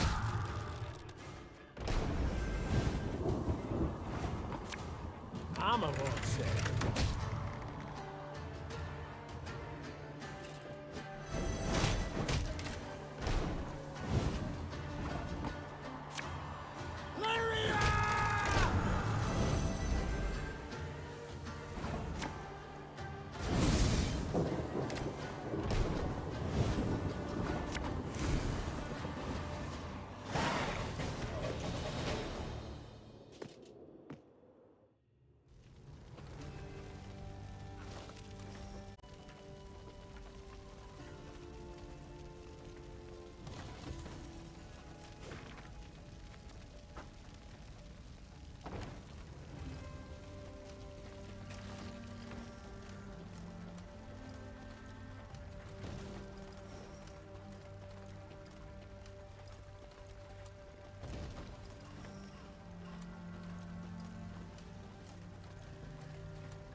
Then one day, gazing towards the horizon, the Queen spotted Lyrian banners whipping about in the wind. At long last, She said with a smile. Meve resolved to speak with the commander, one Baronet Eldar. It was the first time they met, and the youth very much impressed her. Yet instead of questioning Eldar about the foe's troop movements, Reynard took the conversation down a seemingly irrelevant path. And how's your father, if I may ask? In good health, I hope? Yes, though he still nurses that bump he suffered while hunting last winter. Yet he's not one to complain. I'll tell him you asked. Irritated at the trivial nature of the conversation, Meve gave her horse a dose of her reins and cantered off. Once Eldar and his men were safely behind them, she took Reynard aside. Reynard, this is no time for gossip and pleasantries. We are at war. Yes, Your Majesty. And in such times, little should be taken at face value. Even a man's name. Get to the point, Reynard. Eldar's father died a month past. His son, I venture, should have known as much. But that means... Oh, the bastard. Impeccable accent, though. I fear he's rather representative of what we face. Nilfgaardian spies are ever well prepared. Tell me, how did you know? He wears no mourning on his armor. Were it not for that, I dare say I might never have guessed. What are your orders, Your Grace? To observe these Nilfgaardian mummers?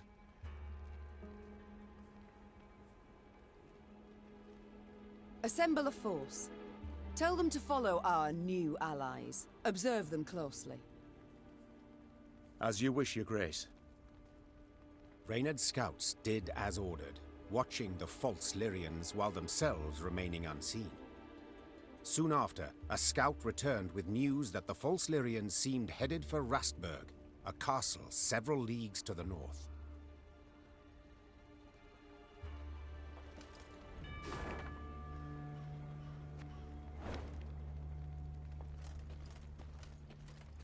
House, barn, granary. Blackclads burnt it all down.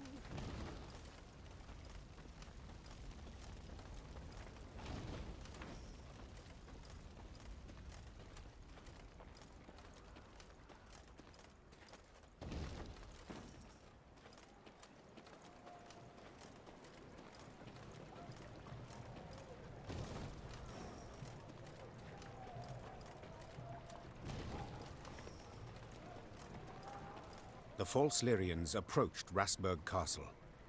They sought to convince the defenders to open the gate. As their commanders negotiated with the commander on the ramparts, the remaining infiltrators crouched hidden behind a wall, awaiting the signal to rush forth. Time for Baronet Elder to join his falsely claimed father, muttered the Queen. Follow me!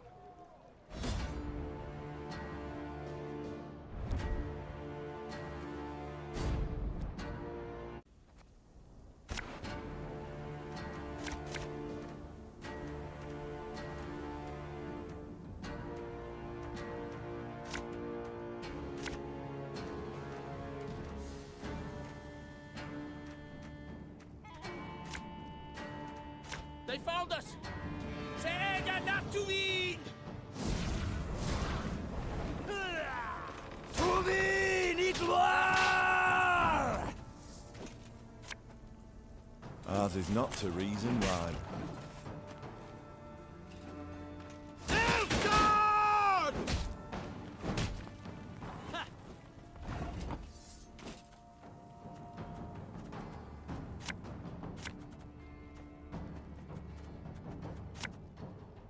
Give me a time.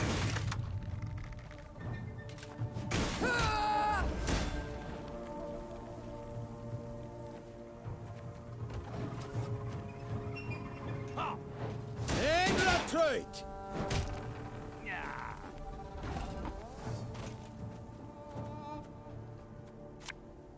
There's a time to reap, a time to sow, and a time to die. Alba!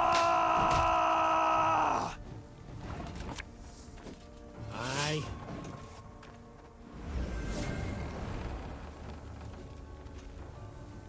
El Herzer.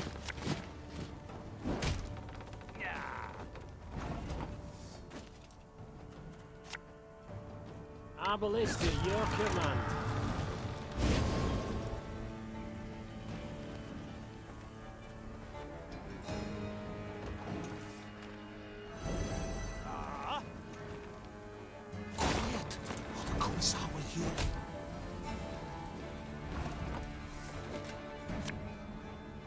Left, right, left, right.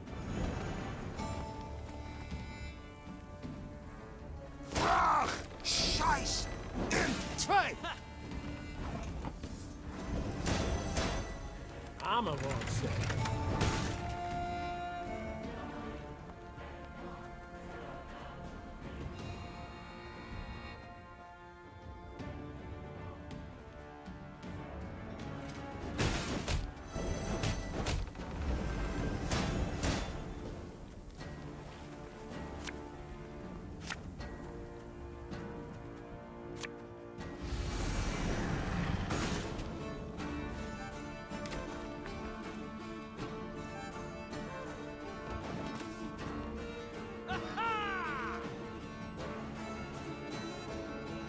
Off to the front yet again.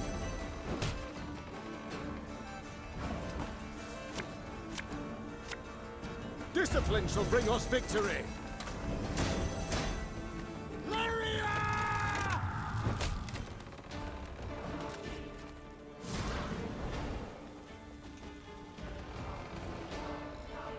Very good.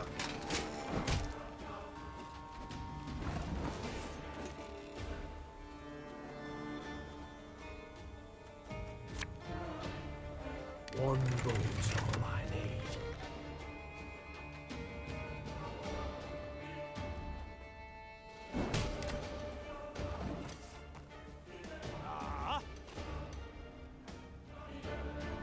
Go on, Encazer!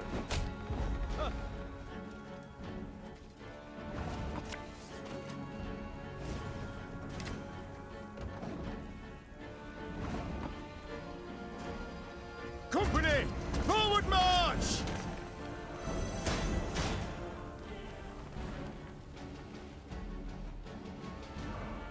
Time I taught you some respect. Better listen to the old lady.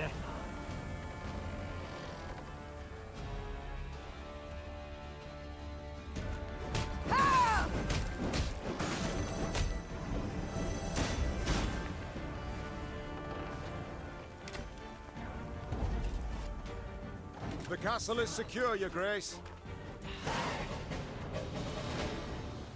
The Nilfgaardians found themselves in a clinch. As boiling oil and tar rained down on them from the walls, they attempted to retreat. Yet Meve's halberdiers cut off their path, and at the fight's end, Meve was victorious. The garrison commander now knelt by the body of the purported Baronet Eldar, in truth a Nilfgaardian spy. He shook his head in disbelief. He addressed me by name. Knew our watchwords. Why, if you hadn't come along, Your Grace, I fear even to think on it. Let this be a lesson, then. Trust no one, not a living soul.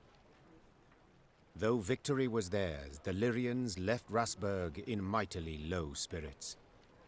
They now knew well that Nilfgaard's spies were no less a threat than its heavy cavalry, than its war machines that spit fire.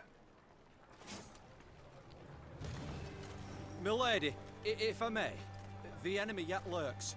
You must bolster your force. You must incorporate a detachment from my unit.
What the devil is going on?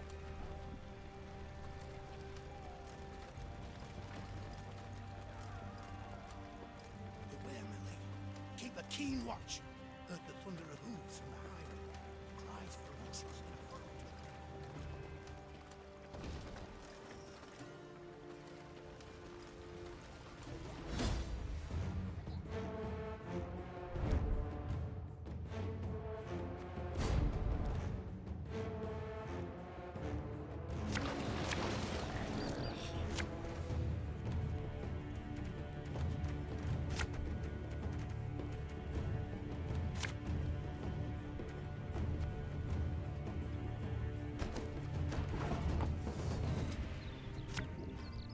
Again and again and again.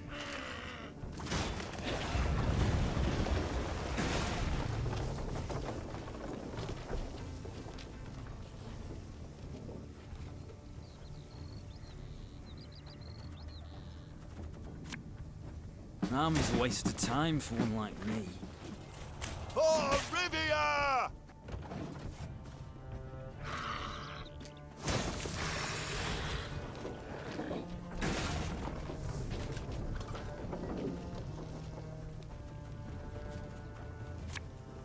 There's a time to reap, a time to sow, and a time to die.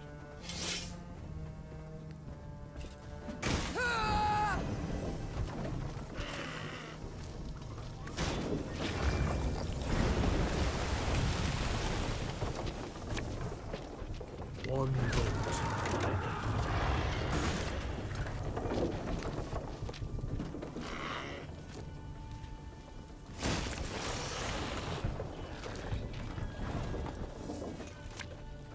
Left, right, left, right.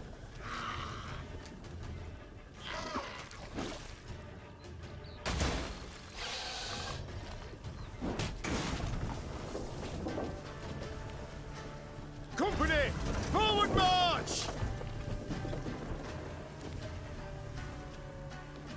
If you insist. Give me a time.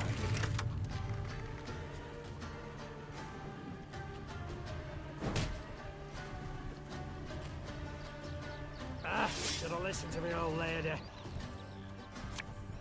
I'm coming, I'm coming.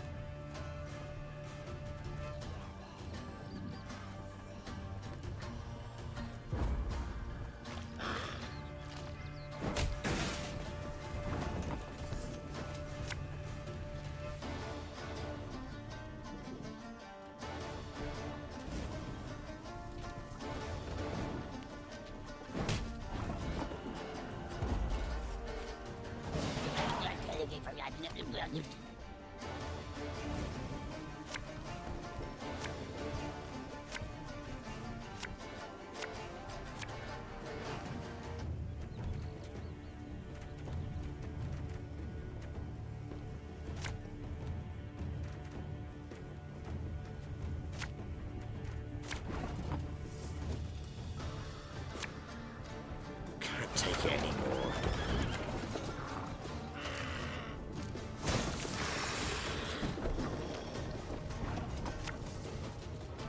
Got any victuals?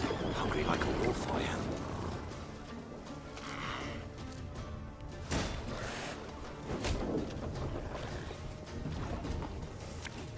What do you want of me? Oh, Lyrian lummoxes.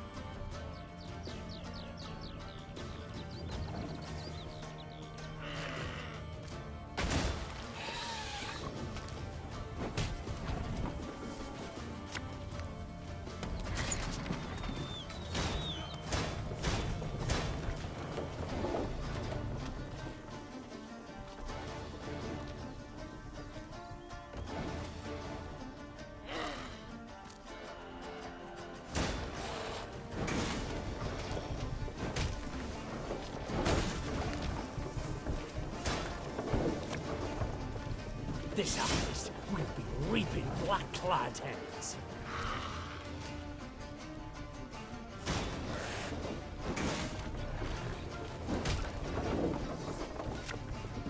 My know, but these damn brutes are killing me.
Meve and company passed by a village evidently pillaged by the Nilfgaardians. From afar they had heard cries, but as they drew near they recognized them not as cries of grief, but as cursing, cries of anger. Give him a proper walloping, the scoundrel! Mercy, good folk! I've done nothing wrong! The villagers stood gathered near the hamlet's center, surrounding an elf, bloodied and cowering. Stones in hand, the peasants threatened and cursed him. The Queen demanded an explanation. A ruddy-faced blacksmith stepped forth and spit. A Nilfgaardian spy the horse and is, your majesty. He's the one brought him here to raise the village. He's got to hang. The other villagers agreed with the smith. The elf fell at the Queen's feet and grovelled. Have mercy, Dren. Save your loyal subject. They lie. They fault me only as I am an elf.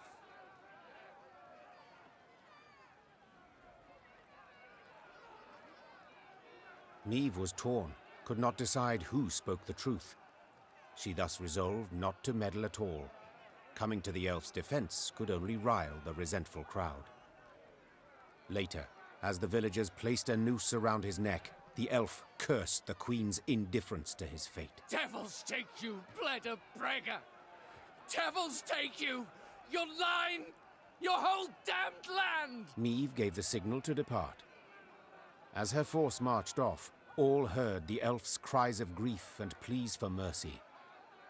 Then they stopped mid-sentence, and the silence rang in Meve's and her soldiers' ears. One traitorous head less than we had afore. One traitorous head less than we had afore.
Your Majesty, what of Prince Willem? Where is he? Meve's retinue was riding through a narrow gully when a shrill cry cut the air. And then in order! The gully came alive, and soldiers in black armor rushed forth. A cry in turn went up and down Meve's ranks. Ambush!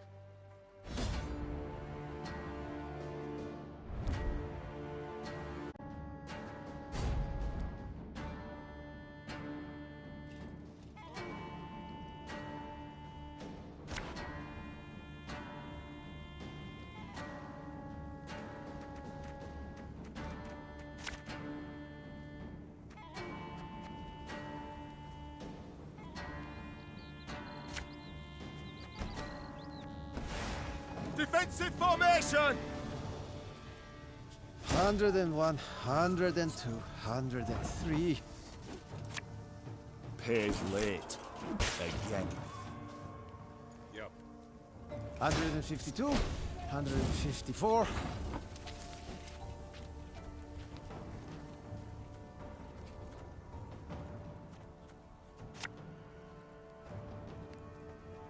Again and again and again.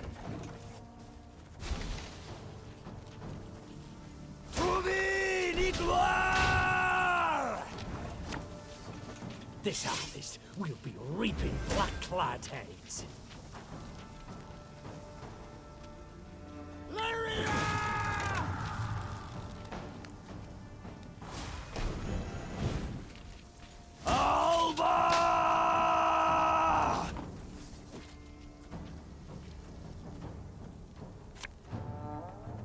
Keep calm, Tiberius. My spirit's willing and how, but these damn things are killing me. Off to the front yet again.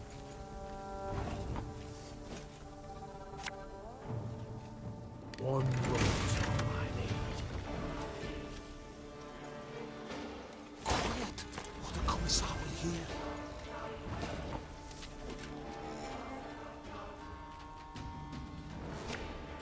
Left, right, left, right.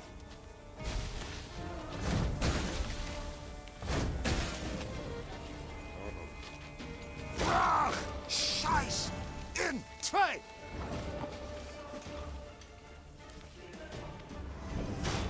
There's a time to reap, a time to sow, and a time to die. Our ballista, your command.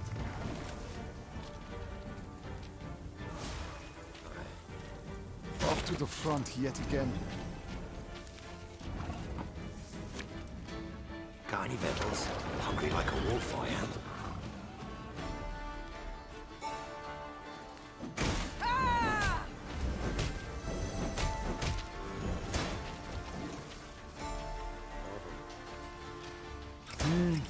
A highly curious case.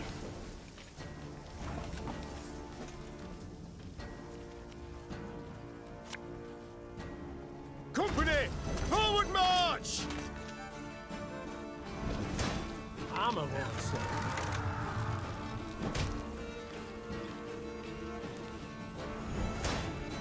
Aye.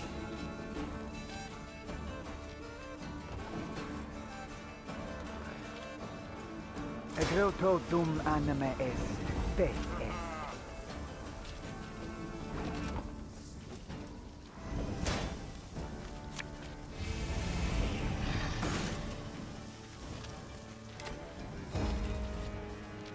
I want them taken alive! I need answers! After the skirmish, the Queen's troops brought several Nilfgaardian prisoners before her. Reynard, who had the best command of their mongrel tongue, interrogated. His first question? How many battalions were marching on Dravograd? Kes, Zagdran, ep Dravograd, ven.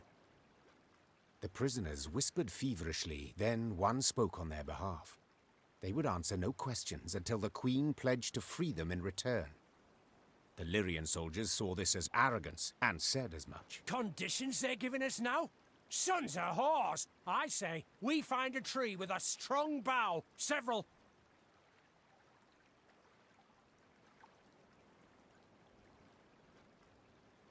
Ignoring the objections of her retinue, Meve pledged what the soldiers wished. They, in turn, admitted their commander had pushed forward ahead of the army's core force. He now awaited reinforcements that would let him take Dravograd. The prisoners claimed these units would march through the village of Turnifan. To lay there in ambush. Hold them. They could not join forces. Reynard whispered, leaning in towards the Queen. We would gain the advantage for the decisive battle. Meve had obtained invaluable information, while the prisoners would gain their freedom. Or so it seemed at the time.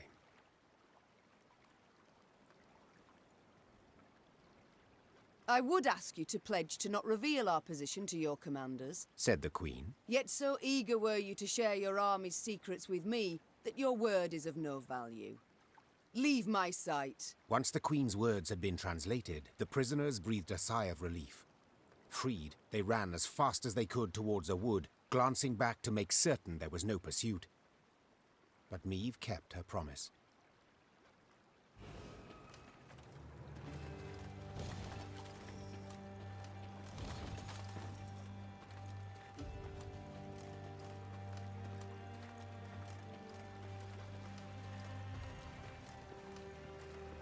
Blackclads trampled my son, your majesty. You saw him walking along the road. They didn't slow, not one bit. My lady, I've nae much, but I'll... Blackclads think us less no dogs.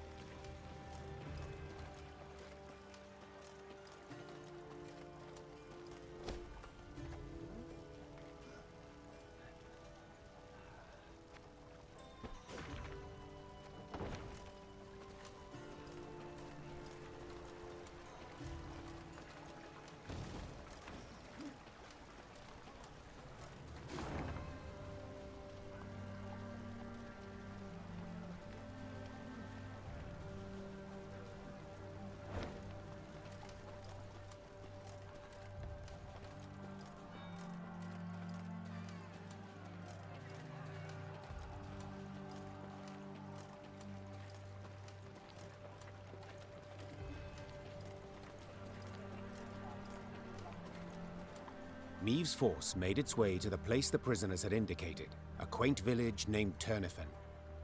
And indeed, soon a cloud of dust appeared on the horizon. A large enemy force approached. We await your order, your grace. Reynard peered at Meve expectantly.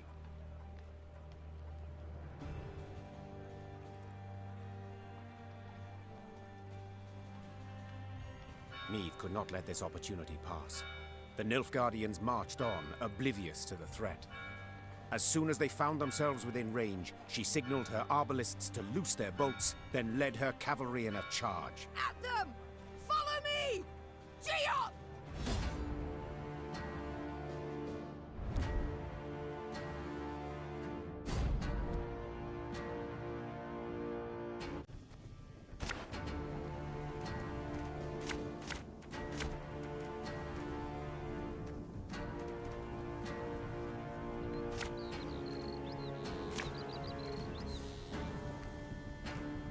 At them! For Lyria!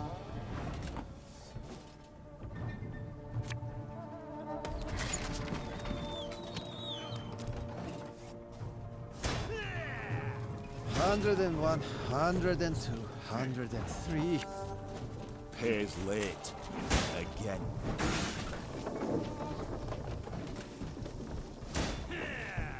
Hundred and 52, 154.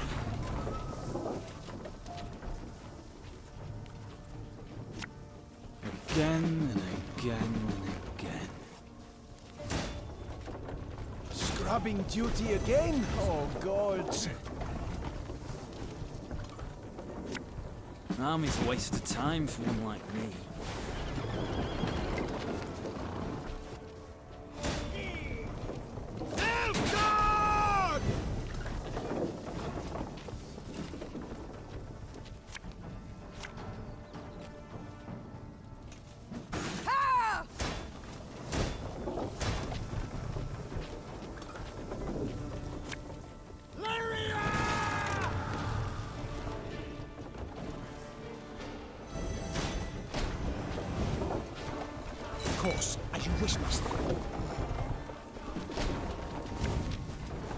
One boat's all I need.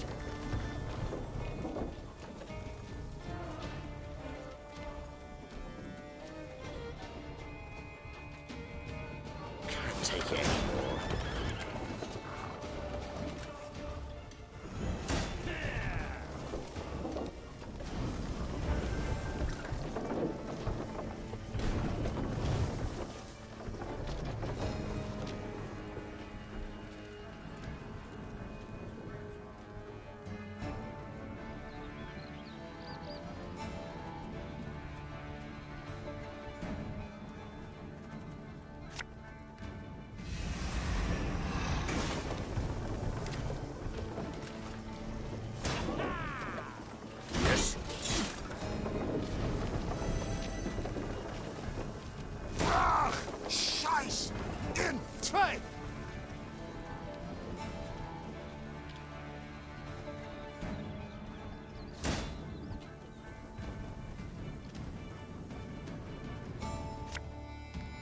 Give me a time.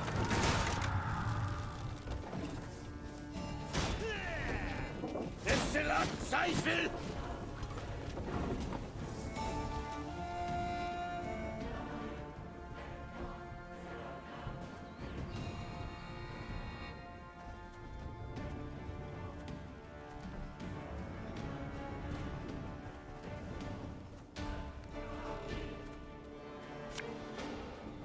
Discipline shall bring us victory!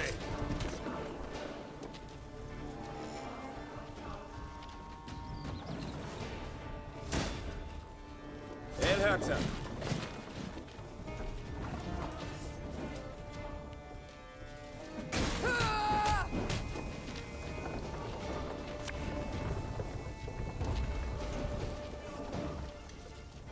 Egrilto dum anime est, spes est. My prescription, a bit of bloodletting. Splendid! One last push now! Not a blackclad to remain within sight of Dravograd! Thus Meve led her force to victory. Historians would later term this encounter the Battle of Turnifan. Those Nilfgaardians who survived it spoke of a terror on the field. A woman warrior in gilded armor spattered with blood, her blows so powerful as to pierce the heaviest breastplate, the thickest buckler. The Lyrians now set off toward Dravograd, buoyed by the vision of their foe expecting reinforcements, friendly banners on the horizon, none of which would ever arrive. The Blackclads may outnumber us, but we're the more cunning, with the wit! That's how you kill Blackclads, with swarms of bolts from the thicket and pitfalls neath their feet.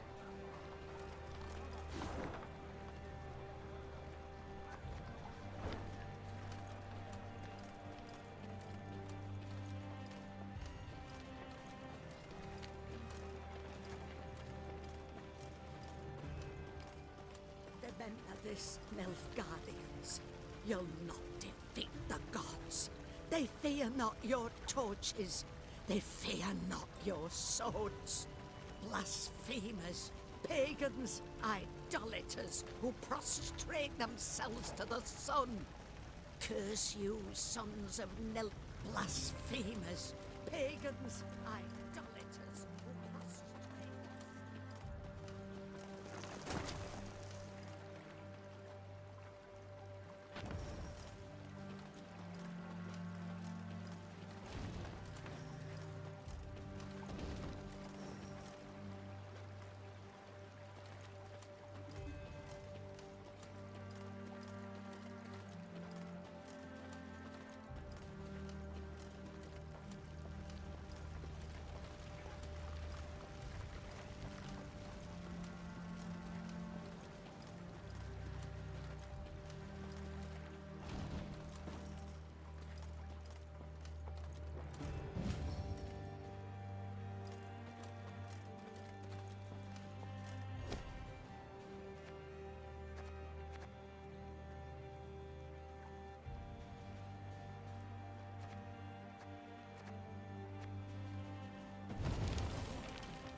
many armed men in my life.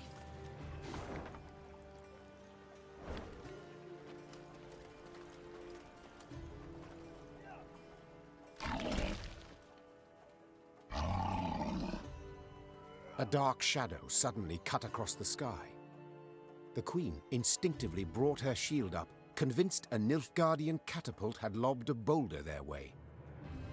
When the boulder landed in the road ahead, it smashed into splinters and proved an empty barrel. This is what they cast at us.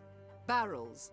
Is this some jest? Well, they're not known for their sense of humour, the Nilfgaardians, answered Reynard. Meve stood in her stirrups, squinted, peered into the distance, and let out a hearty chortle. For the barrel had been loosed by neither catapult nor trebuchet, but by a rock troll consumed by fury. And what?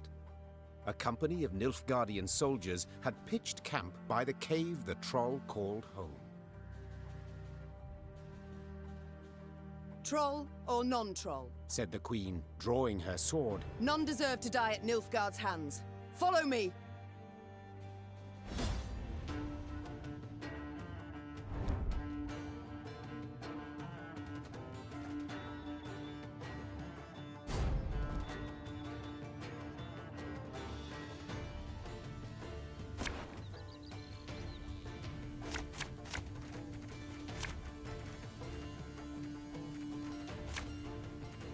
Laren! Essayr to the Avian! For Shoop! Order! Protect the troll!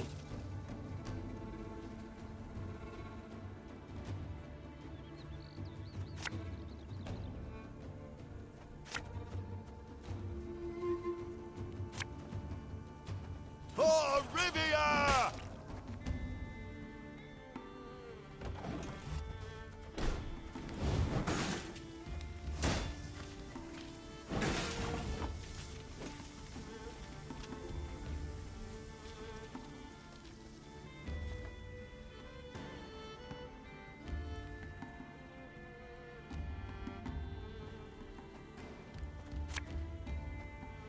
Should have listened to me, old lady. Life is mine now.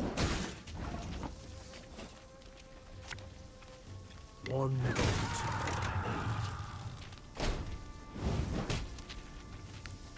England!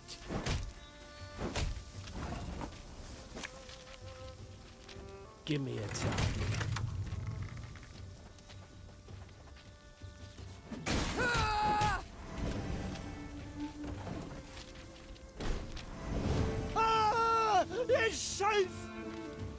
Your Grace, the troll, it's a bit unpredictable.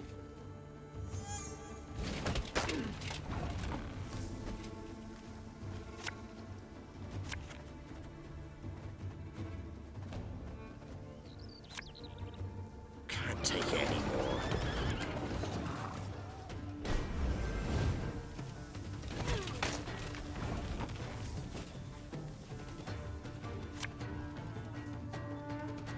This harvest will be reaping black-clad heads.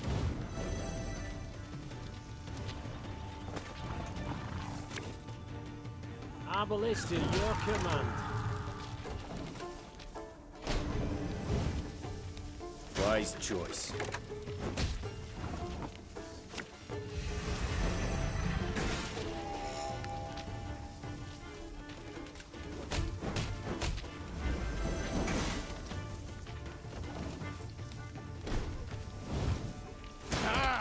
This one's got spirit. Armor won't say.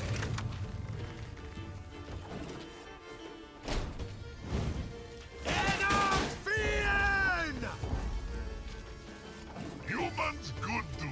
Shoop hell.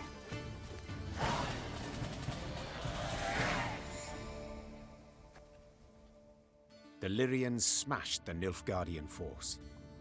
The troll, having grown suddenly pensive, gazed and picked at the invaders' corpses.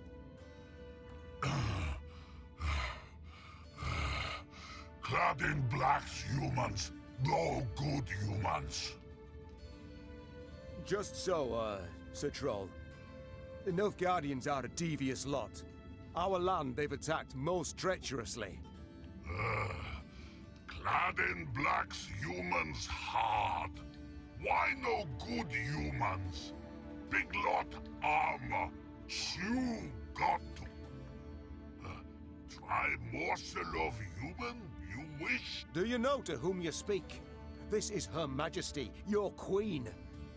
Greeting your queen. Shoop is me. There, Reynard. I believe I can manage this. Say, Shoop, you've quite the stockpile of kegs. Do you engage in custom, perhaps? No. Keg's good for smash when Shoop angry gets. But costume engaging. It means... well, to trade one thing for another.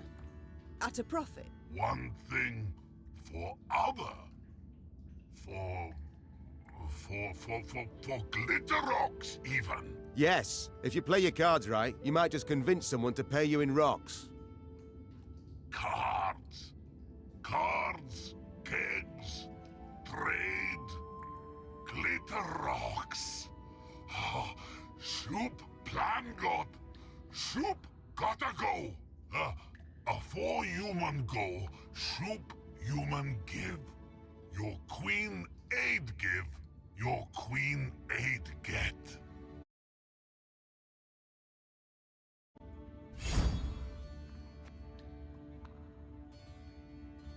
The troll turned on his heel and ran out of his cave, his destination known only to himself.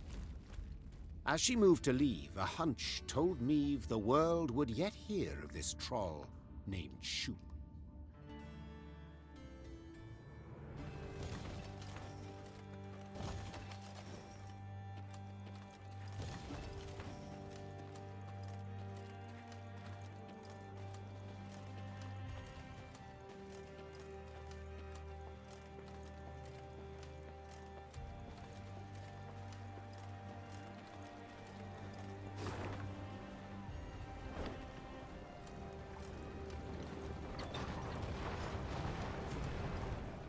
Look at the palisades. The machines of war. Too many to count. I cannot fathom it. Has Nilfgaard sent all its forces into Lyria? No, Your Grace. But a single army. Gods protect us. The Queen uttered a juicy curse. Dravograd stood before them, Nilfgaardians all round it. 3, perhaps 4 battalions of armored infantry. Arbalists and cavalry behind them.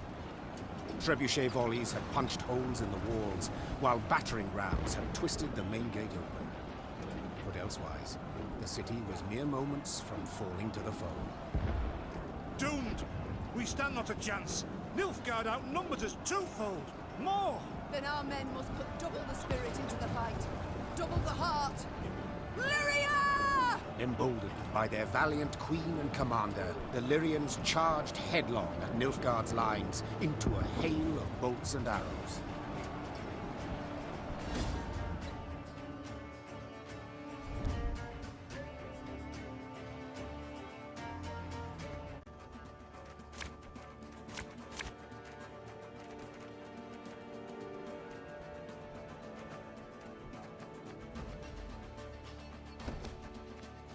Attack! Rid this city of all black-clad filth! Your Grace, I see the commander. We must train our efforts on him. Very glad!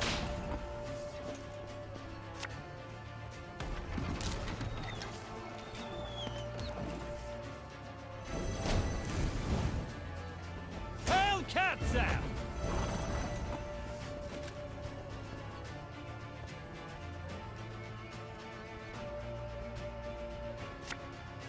Oh, Lyrian lummoxes.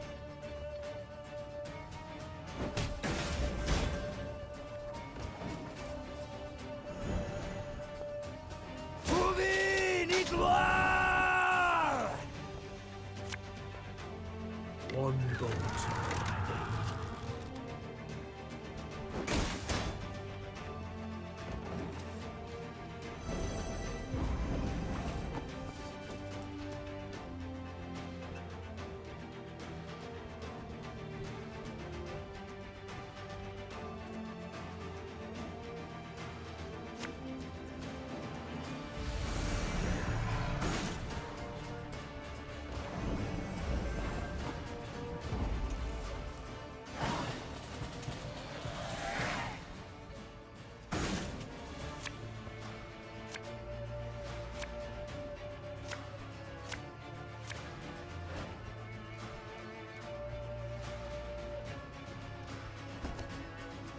captives didn't deceive. It was fortunate we snared those reinforcements. Again and again and again. Alba! Army's a waste of time for one like me. Got any victuals? Hungry like a wolf, I am.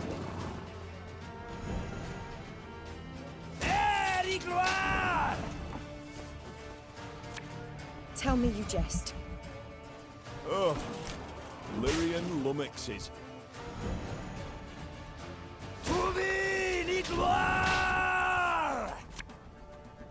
Give me a target.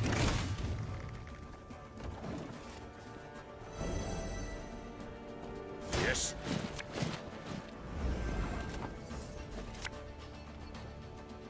What? Who dares? Arbalist at your command. What do you want of me? For Rivia!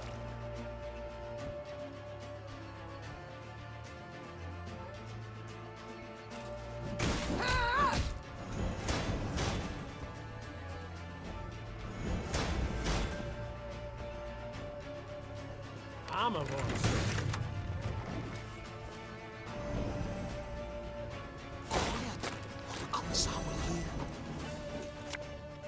This harvest will be reaping black-clad heads. Brach! Scheiß! In zwei! Company! Forward march!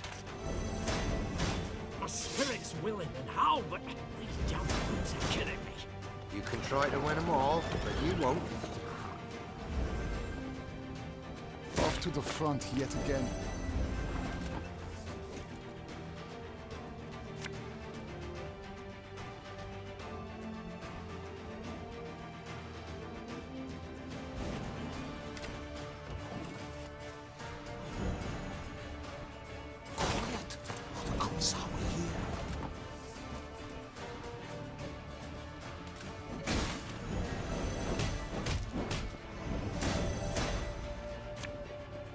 There's a time to reap, a time to sow, a time to die. Brach! Scheiß! In zwei!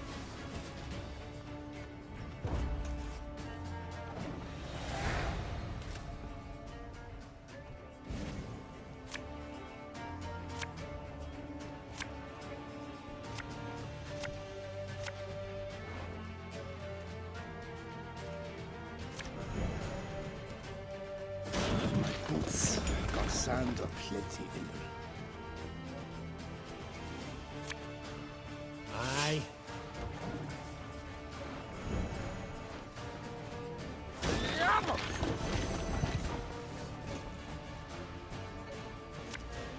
Left, right, left, right.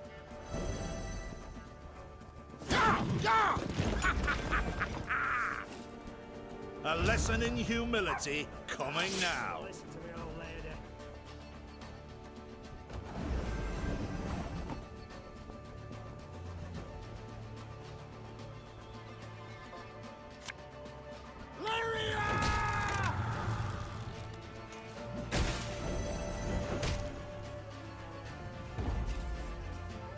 They retreat! Your Majesty, the city's ours!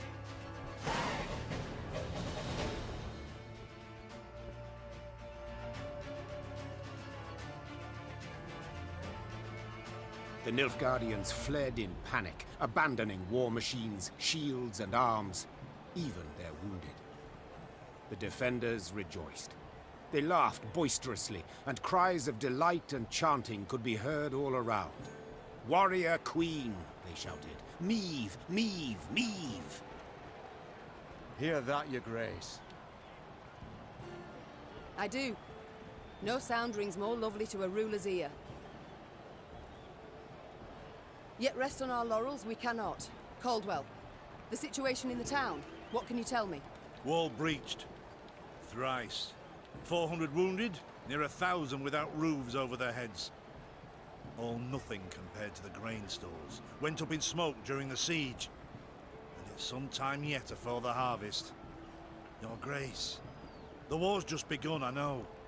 All coins should bolster the army, yet if we leave the folk of Dravograd no gold, there will be hunger, with all the attendant discord.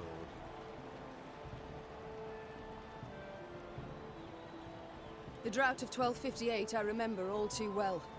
I saw famine, what it drives folk to do, the extremes.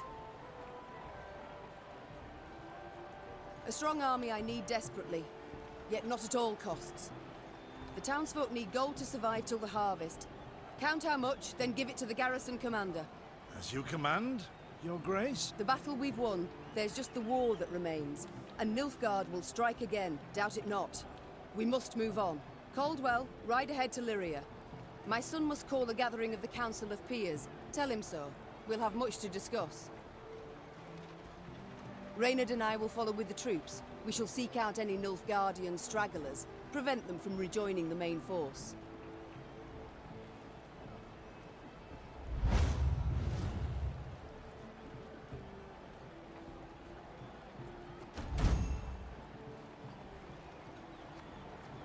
Meve's two adjutants bowed and left the Queen to think.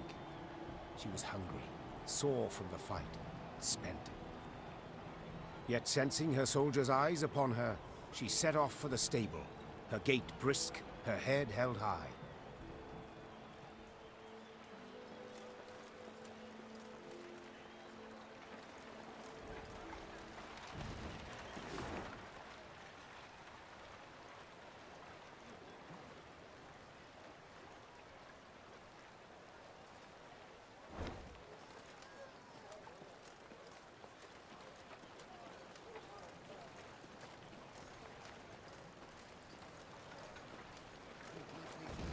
Boot.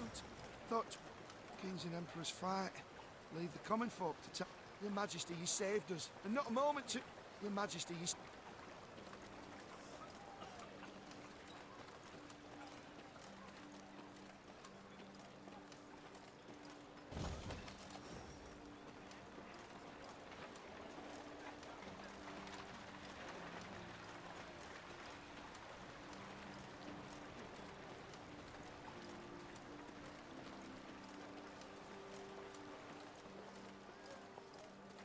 Golden armor, golden air, reeks blacklads like grain.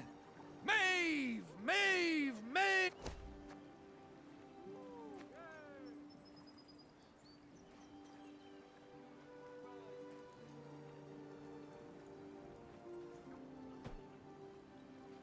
Golden armor.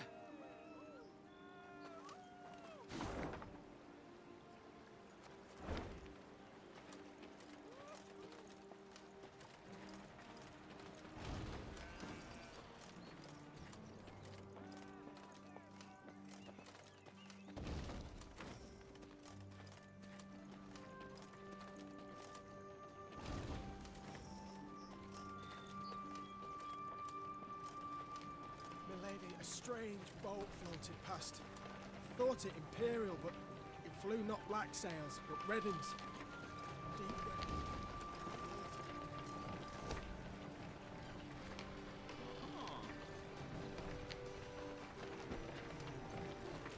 Astrologers.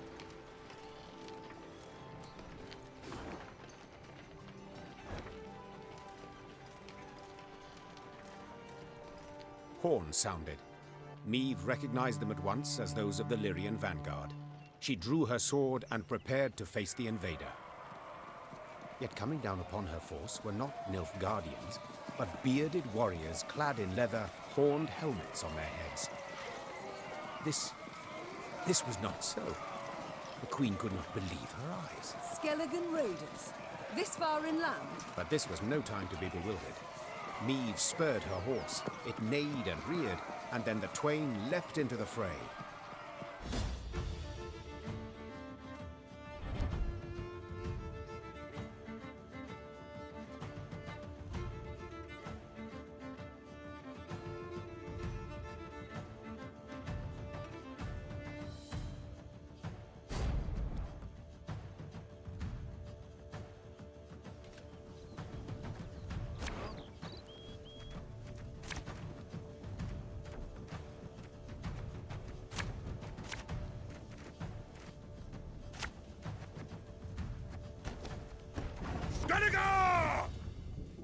Reynard, what the devil? Sea raiders here!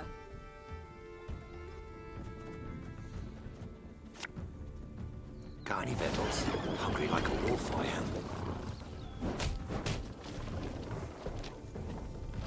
am. Ariel's been chosen. The gods speak to him. Army's a waste of time for one like me. The gods are with us! Ours is not to reason why.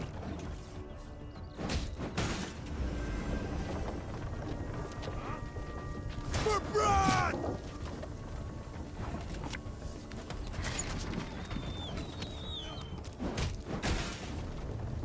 We'll ransack your temples! Wipe ourselves on your vestments! Push back! Left, right, left, right. What is it?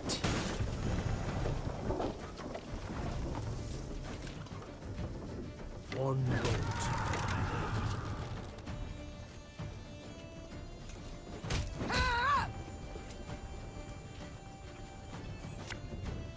Give me a time.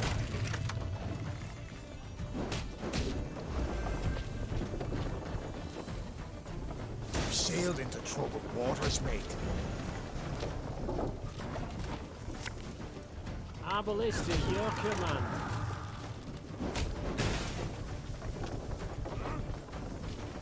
Warhawk de Barrier!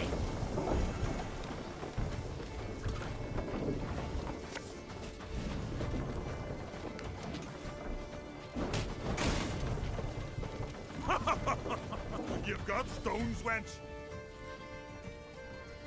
Gods are blowing fair winds today.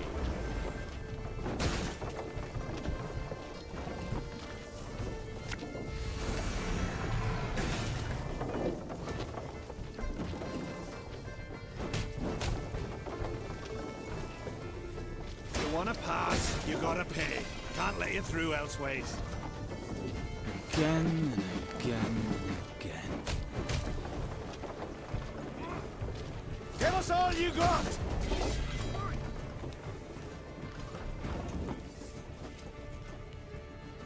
Her Majesty knows what she's doing.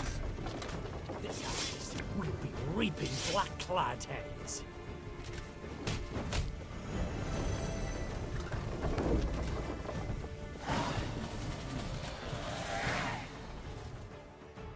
The Skelligers fought hard, fought bravely, brought mayhem. Yet the Queen's ordered, disciplined force won the day. The islanders seemed entirely undismayed at their defeat. A trait of theirs, I must admit, I've ever admired. Well, you're right scrappy for landlubbers. Let me Goodman applaud you for your pluck, Queen. When we sup, me and the lads will drink your health.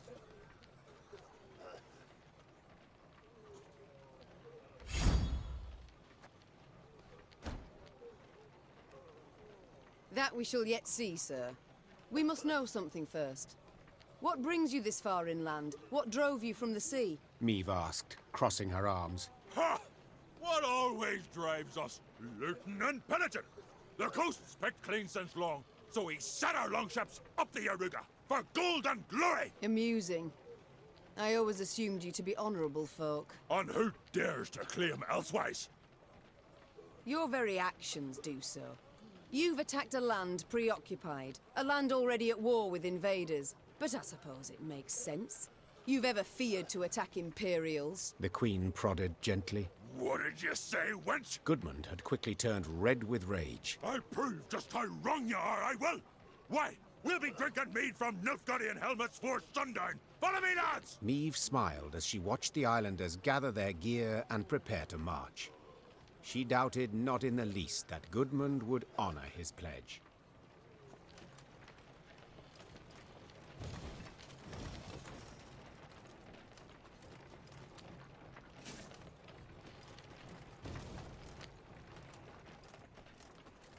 Here the damage seems not so great. It appears Nilfgaard's not yet turned its forces towards the capital. We're likely to encounter no more than pathfinders and foragers. So I hope.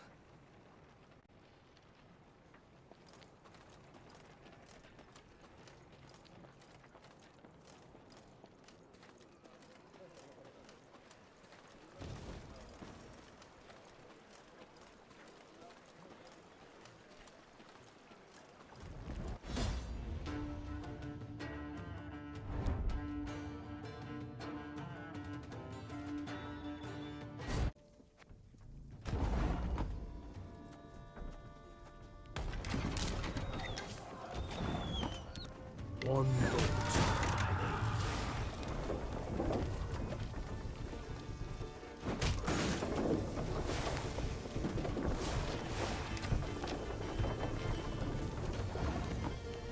Got any victuals? Hungry like a wolf, I am. Her Majesty knows what she's doing. Oh, shame to let this go to waste.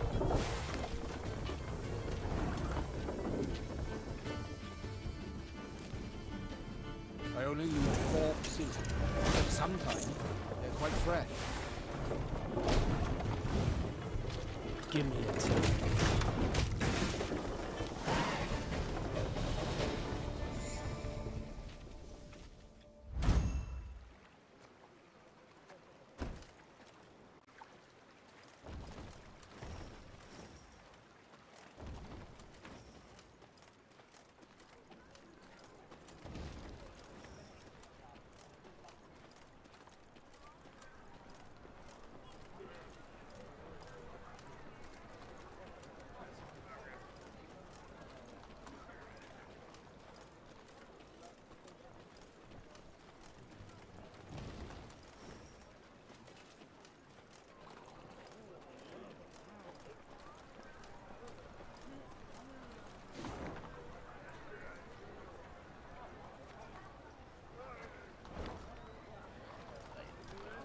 The Nilfgaardian invasion necessitated certain steps.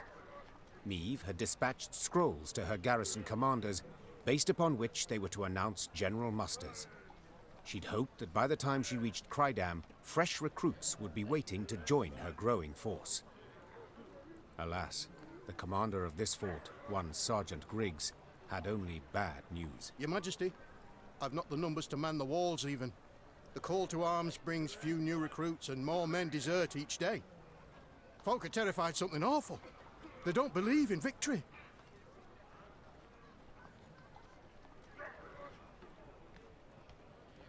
They don't believe in victory? The Queen rose from behind the table, toppling her chair. Then let them hear how I smashed the Blacklads at Dravograd. Quick as can be, the commander gathered all Crydam's inhabitants in the central square.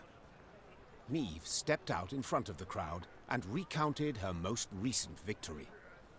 The folk of Crydam listened with bated breath. And so, we must stand together. Fight, arm in arm. Be a wall against which black-clad hordes will be dashed.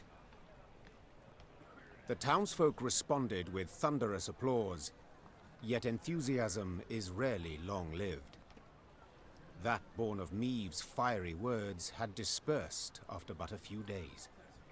No new volunteers joined the garrison, and the townsfolk hid from Sergeant Griggs to avoid being pressed into service. Neither the towns nor the Queen's own company were reinforced, and Meve left Crydam angry as a wasp.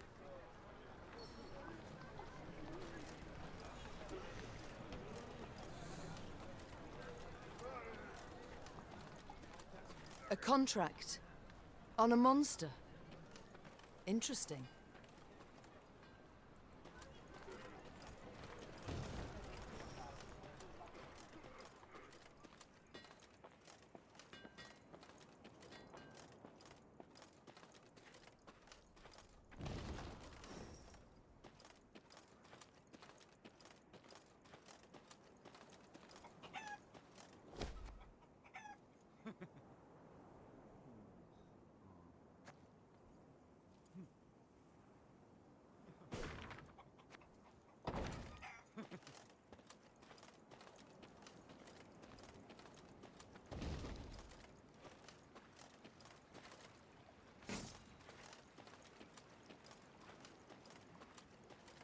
As Meve and company traversed the ruddy meadows, strident voices reached their ears. I beg your pardon. I've heard enough. A duel. I challenge you to a duel.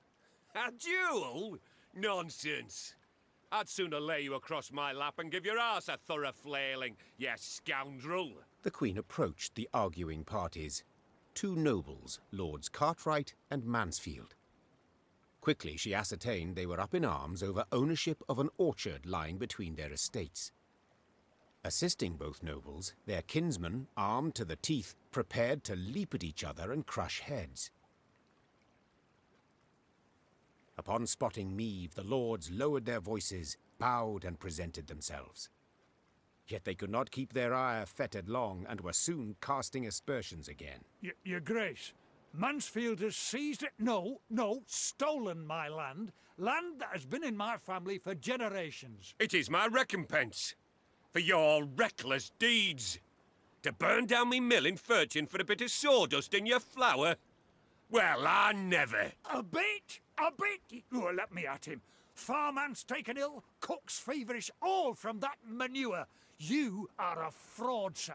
A fraud and a thief. Though she faced the not at all trifling matter of the Nilfgaardian invasion, Meve agreed to settle the dispute. Reynard, who knew the history of every Lyrian and Rivian family 7 generations back, served as her advisor. No doubt I would find for the Cartwrights. They are in the right here, as regards the title to the land. Yet your grace must consider, the Mansfields have ever served the crown and never delayed payment of tribute. Whereas the Cartwrights are litigious charlatans who owe the royal treasury thousands, many thousands.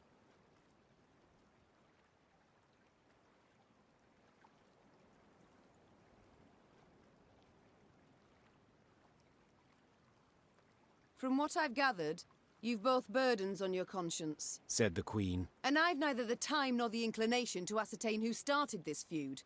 You will split the orchard in 2, make do with half a piece. But my Queen...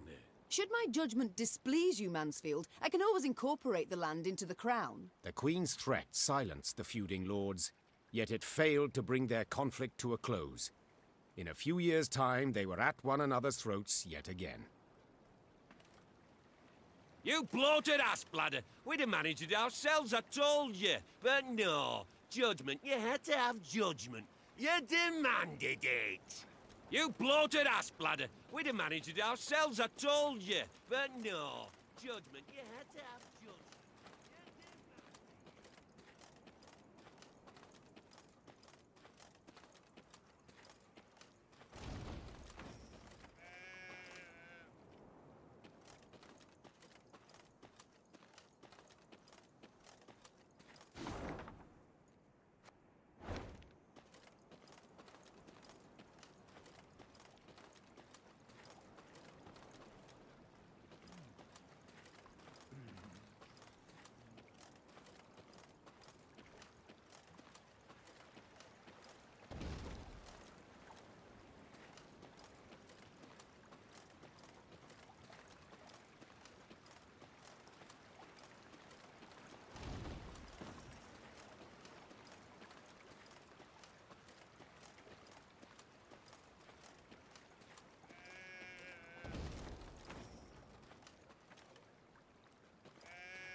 You can try to win them all, but you won't.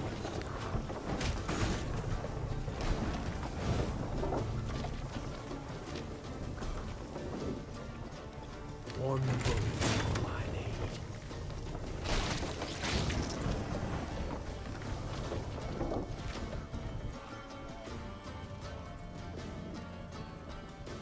Give me a time.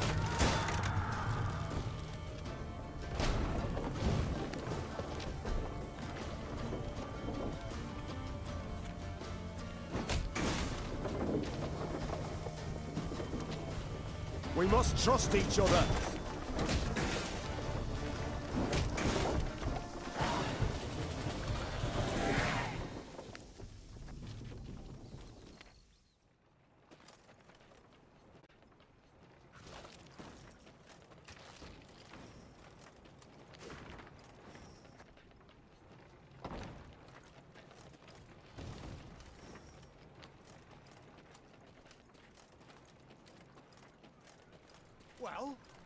Well?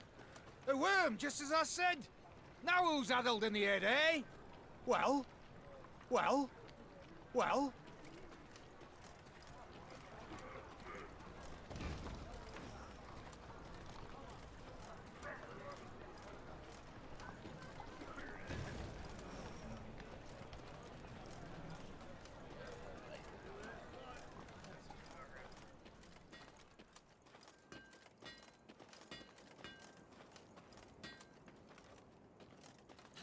Lady, something's wrong at Abbott's Ravine. I heard whinnies and screams at first. How all's gone silent.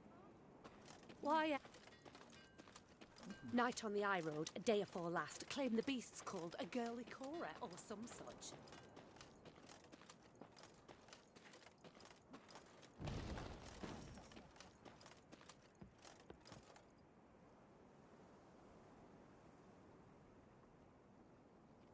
On their way to the capital, Meve and company happened one fine day upon a lone rider. Had I been at her side, I would immediately have recognized his passionate gaze and altogether chivalrous mien. Identify yourself, sir, and your intent. Ache of Denel I am dubbed, and my design I never conceal.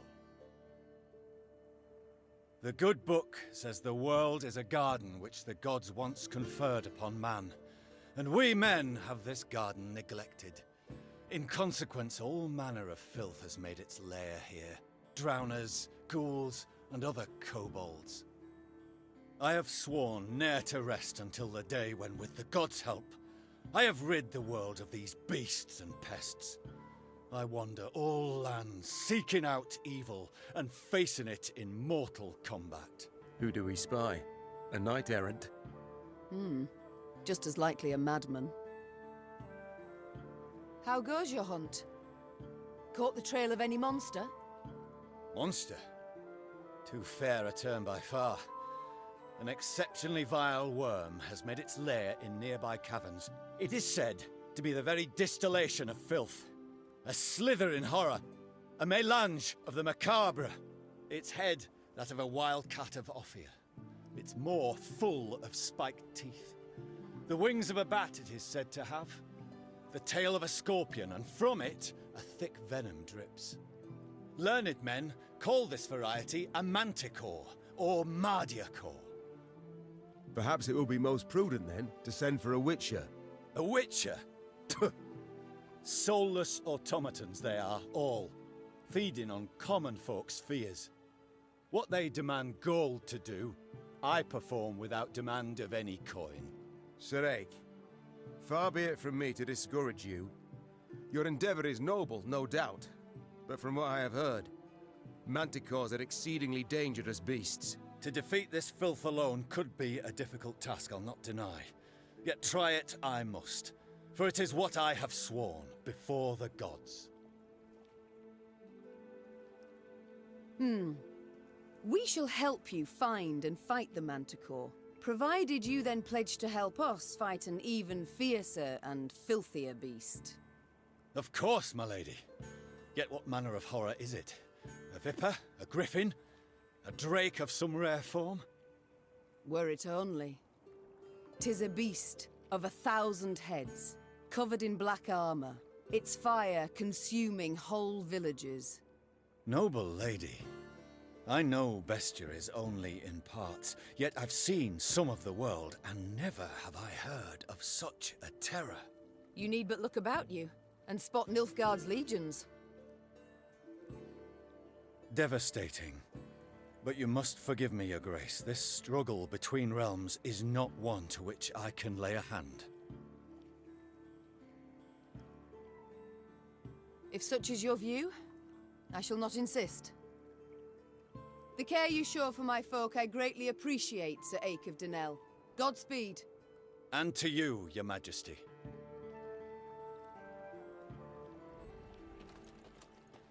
Not a scrap.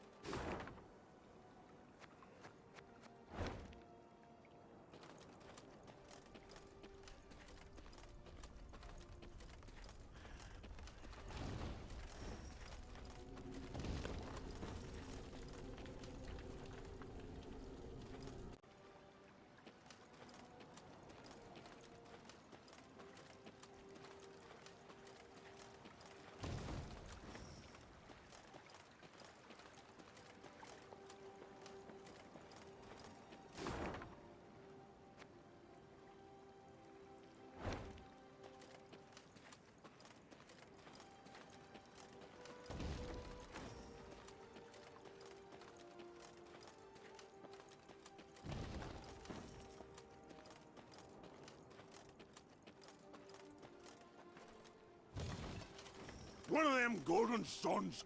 Blood. Nilfgaardians make for good.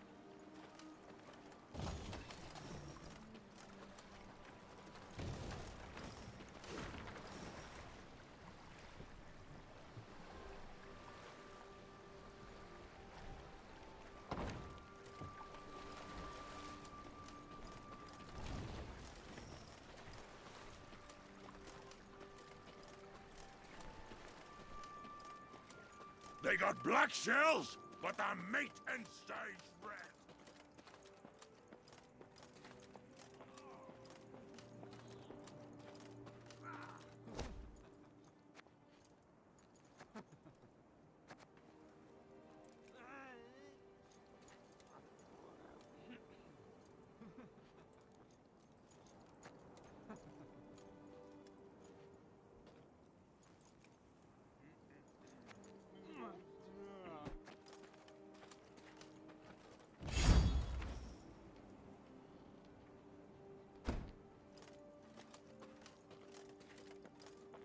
lots of folk moving about of late.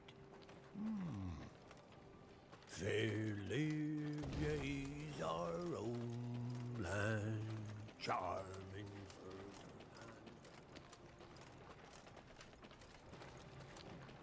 We welcome you home, Your Majesty. Prince Willem awaits your return, Your Grace. Good you've returned.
Home at last, Your Grace. Mm-hmm. We shall not enjoy it long, I fear. Soon we must face the black-clads in the field. Yet a moment's peace we will have. After that drubbing you gave them at Dravograd, they'll wish to rethink their strategy.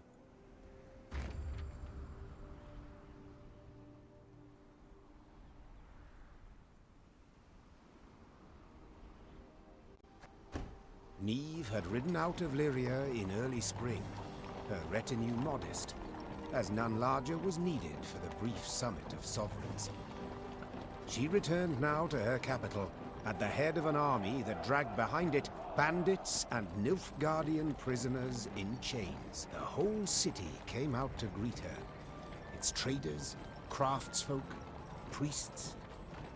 Also, her eldest son and heir, Prince Willem. A boy who, it seemed, might... Meve and Willem rode side by side past the cheering throngs, their faces frozen in regal smiles.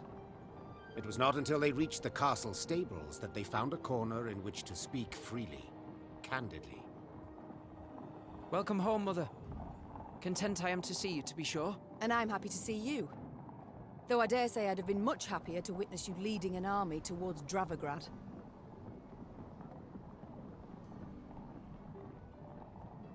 Willem, I trusted you. Left the realm in your care. Indeed. And I, in turn, did my utmost to choose the best course for... Willem, don't be so damned courtly. There's no one else here. My son. Nilfgaard has invaded our home. We're at war. When rulers don't strive and don't choose, when rulers grab their swords and shields and ride out to defend their subjects. You didn't let me finish. All right. Say what you wanted to, please. I feared I'd be hasty, Mother, and I didn't want to be. When we got word of the invasion, the lords convened at the castle. They demanded I hear them out. They wanted to give me counsel. If I'd rushed into the field to confront the foe, I'd have been half blind to the situation, not known all the options I had at my disposal. A ruler never knows all the options. Yet he must decide and act nonetheless. I need to prepare. I'll see you at the Council of Peers. And indeed she did, when the peers convened in the throne room. Surrounded by animal hides and Zerrikanian tapestries, the lords stood in tense silence, awaiting the queen. When her figure filled the doorway, they fawningly prostrated themselves. We've myriad matters to resolve, so I trust you're well rested. Whatever the case, I've no doubt we shall meet the dawn afore we're done. Firstly, we must ask assistance. Pen a letter to King Demavend. Scribe, take this down. Dear... What? Uncle? Cousin? Blast. Again.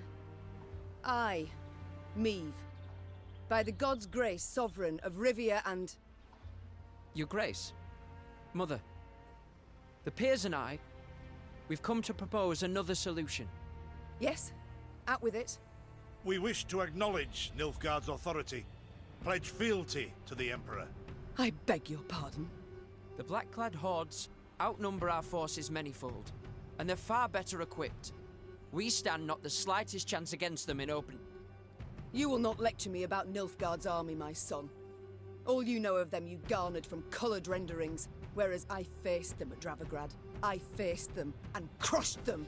But your grace, the losses. For this fleeting victory in which you delight, how many of your subjects had to perish? Bend a knee afore the Emperor, and you shall spare thousands. Nay, never! Understood, Caldwell? Not ever!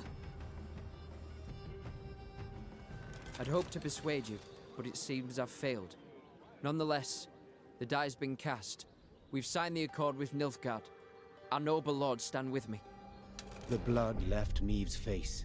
She had realized her son, who had ever professed to detest politics and shirked his duties as crown prince, had just stabbed her in the back, as had her entire court. What is this? Treason to my eyes!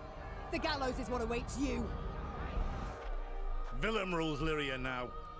And should you not acquiesce and approve the accord, I fear only you, milady, shall have the pleasure to meet the hangman.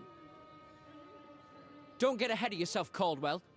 My mother will not be harmed. Not one hair on her head. Understood? Confine the Queen to the tower. You err deeply, my son. The queen was confined to a cell. Gilded armor she had traded for a simple robe. A courtly retinue for a swarm of rats. She was the very picture of misery. At the window of her cell, gripping the bars, Meve stood powerless. Her anger so great she wept and wailed. Her Lyria was free no more.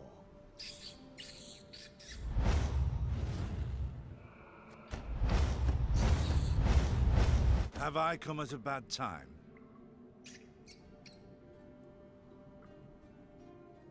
Demons take you, Caldwell. You've long been at this scheme, haven't you? You left the strays of Sparla to roam the realm, to forage, so that I would have to look to them. And thus gained your cohorts the time they needed to complete Lyria's sail to Nilfgaard. You've seen through it all, that's clear. After the fact, of course. But still, I'm not nearly the poor strategist you thought me. Willem, you turned him. How? The boy's not fit to wear the crown.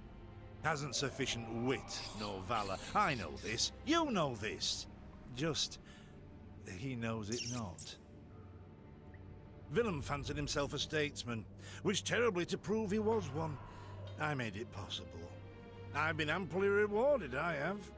Palatine since just yesterday, in fact. You'll have neither my blessing nor congratulations. Sorry to disappoint you. I seek neither. I've come for another reason.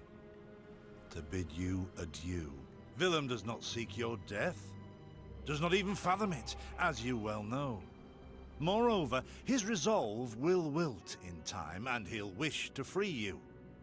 So, come the morn, when the young king rides out to pledge fealty afore General Ep Dahi, you shall use your bed linens to hang yourself.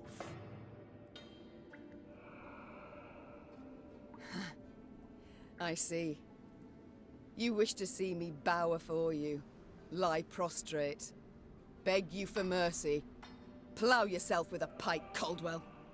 And you needn't send your thugs. I'll not falter nor hesitate. I'll take my own life. Adieu, your grace, and use your last evening wisely. Meve felt a rush of despair, yet bit her lip to mute any weeping. No, she would not give Caldwell the satisfaction. Morning arrived with the sound of footsteps in the corridor. Meve rose from her cot and stood in the center of her cell. She was prepared for anything. Well, nearly anything. The Duke of Dogs. Titles seem senseless under the circumstances, don't you think? Let's forgo them. I'm Gascon. Has Caldwell sent you? To kill me? No and a no. Actually, you're free. How shall I put this? That cad, Count Caldwell, used yours truly and the strays as bait in a scheme aimed at kicking your shapely backside off your throne. Now, I'm hardly vindictive. First to forgive, in fact. Take your threat to send me to the gallows. Forgotten already. Yet being played for a fool, I cannot abide. So when the strays freed me, I knew what I'd do to spite the Count afore I disappeared. I'd free you. That's to say, on one condition. You've got to request it of me, my lady. Courteously. Never. I'd rather die in this cell. Steadfast as ever. Even with death hanging over you. Colour me impressed, I must admit. Call it my loss, then. You are free. And grateful. Now please let me pass. I must get to the city jail at once. Would you look at this woman? Free her from one prison, she flies off to the next. They hold Reynard there. And if I've any ally left, anyone who's not betrayed me, it's him. I must get him out. Hold, my lady. Unarmed, alone. Have I any other option? In a sense. See, they locked a few strays in the city pits, too. Got a common cause, I'd say. Care to join forces? The Queen took Gascon up on his offer. Then she, Gascon, and the strays snuck through the city to its dungeon. Reynard had not wavered for a moment in his devotion to the Queen. Never the slouch, he had also not lost any time. I've inquired among the other arrested soldiers. Many are prepared to fight, even die at your side, your grace. Seems they may yet get their chance. But now we must flee. All of us. Yet in leaving the jail, the company ran into trouble. When Caldwell's cutthroats had failed to find Meve in her cell waiting for her secret execution, they had informed the Count. He, in turn, dispatched patrols into the streets. The Queen and her cohorts ran into one such unit. Blast. We shan't outrun them. To arms!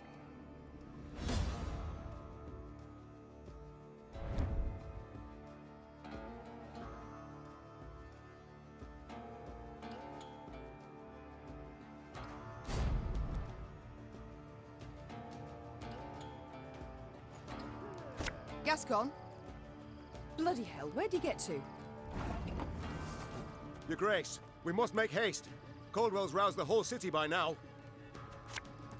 Should have listened to me, old lady. Don't like this.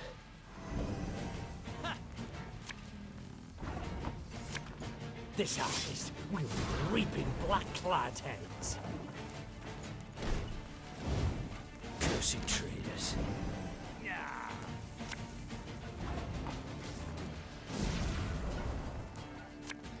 My spirit's willing and how, but Didn't think I'd leave you just like that, did you? Honestly, I did.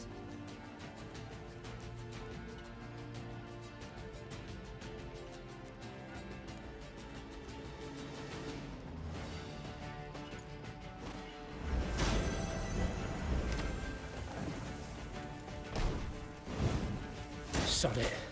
Sod it all.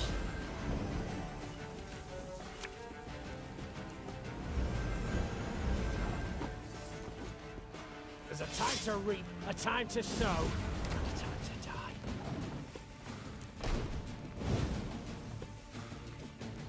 Left, right, left, right.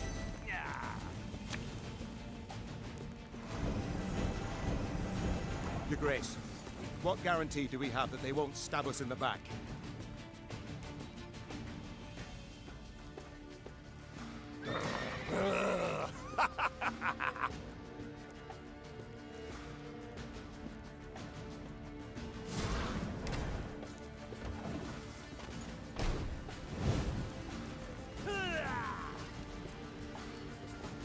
I live to serve you.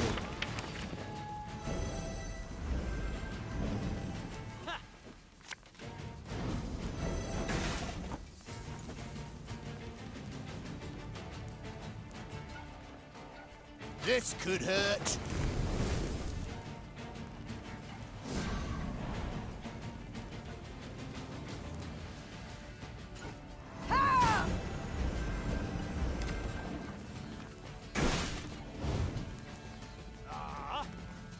Again and again and again.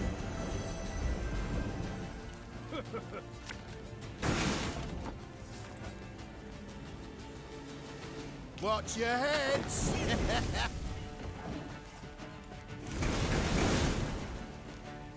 As you wish, my lady.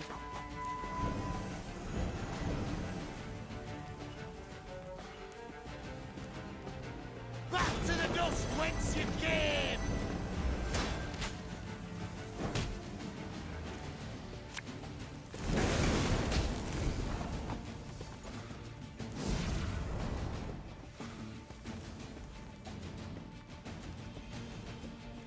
Have it the white of an eye from half a league away.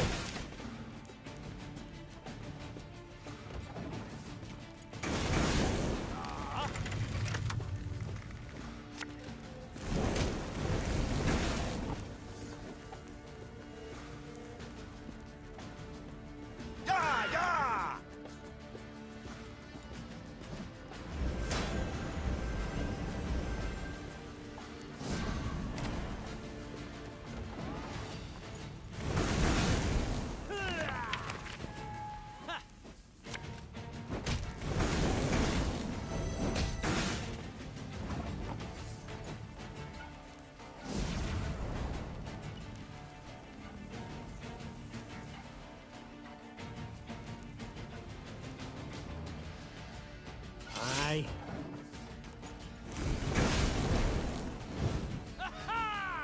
Don't like this.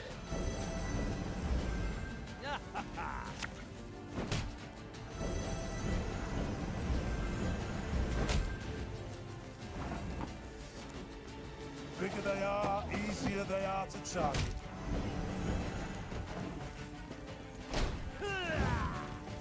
Oh, Lady Margarita told us of this.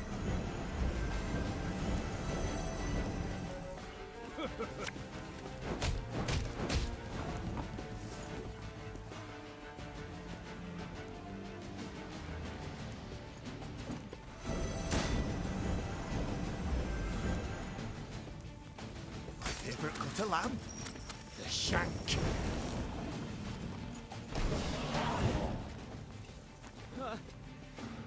I thank you, Gascon.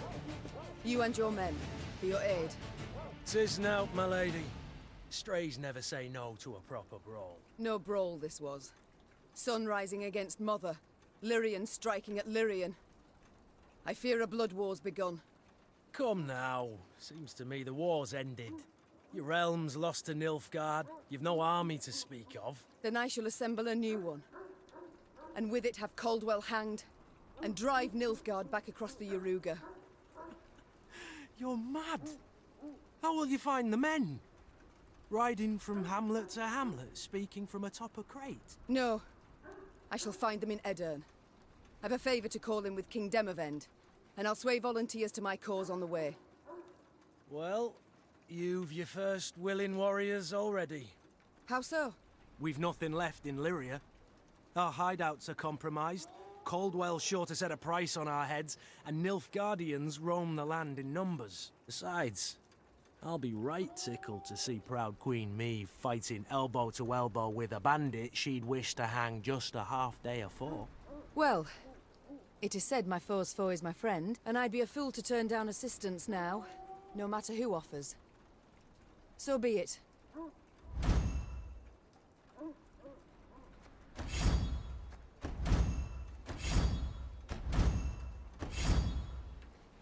Very high-minded of you, my lady. So, shall we shake on't? Nay? Well then, the high road beckons. Though first we must escape the city with our lives. Follow me.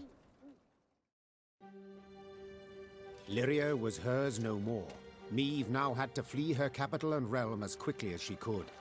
Wont to travel the city streets in a gilded carriage, the Queen now saw them from a slightly different vantage point. Ugh.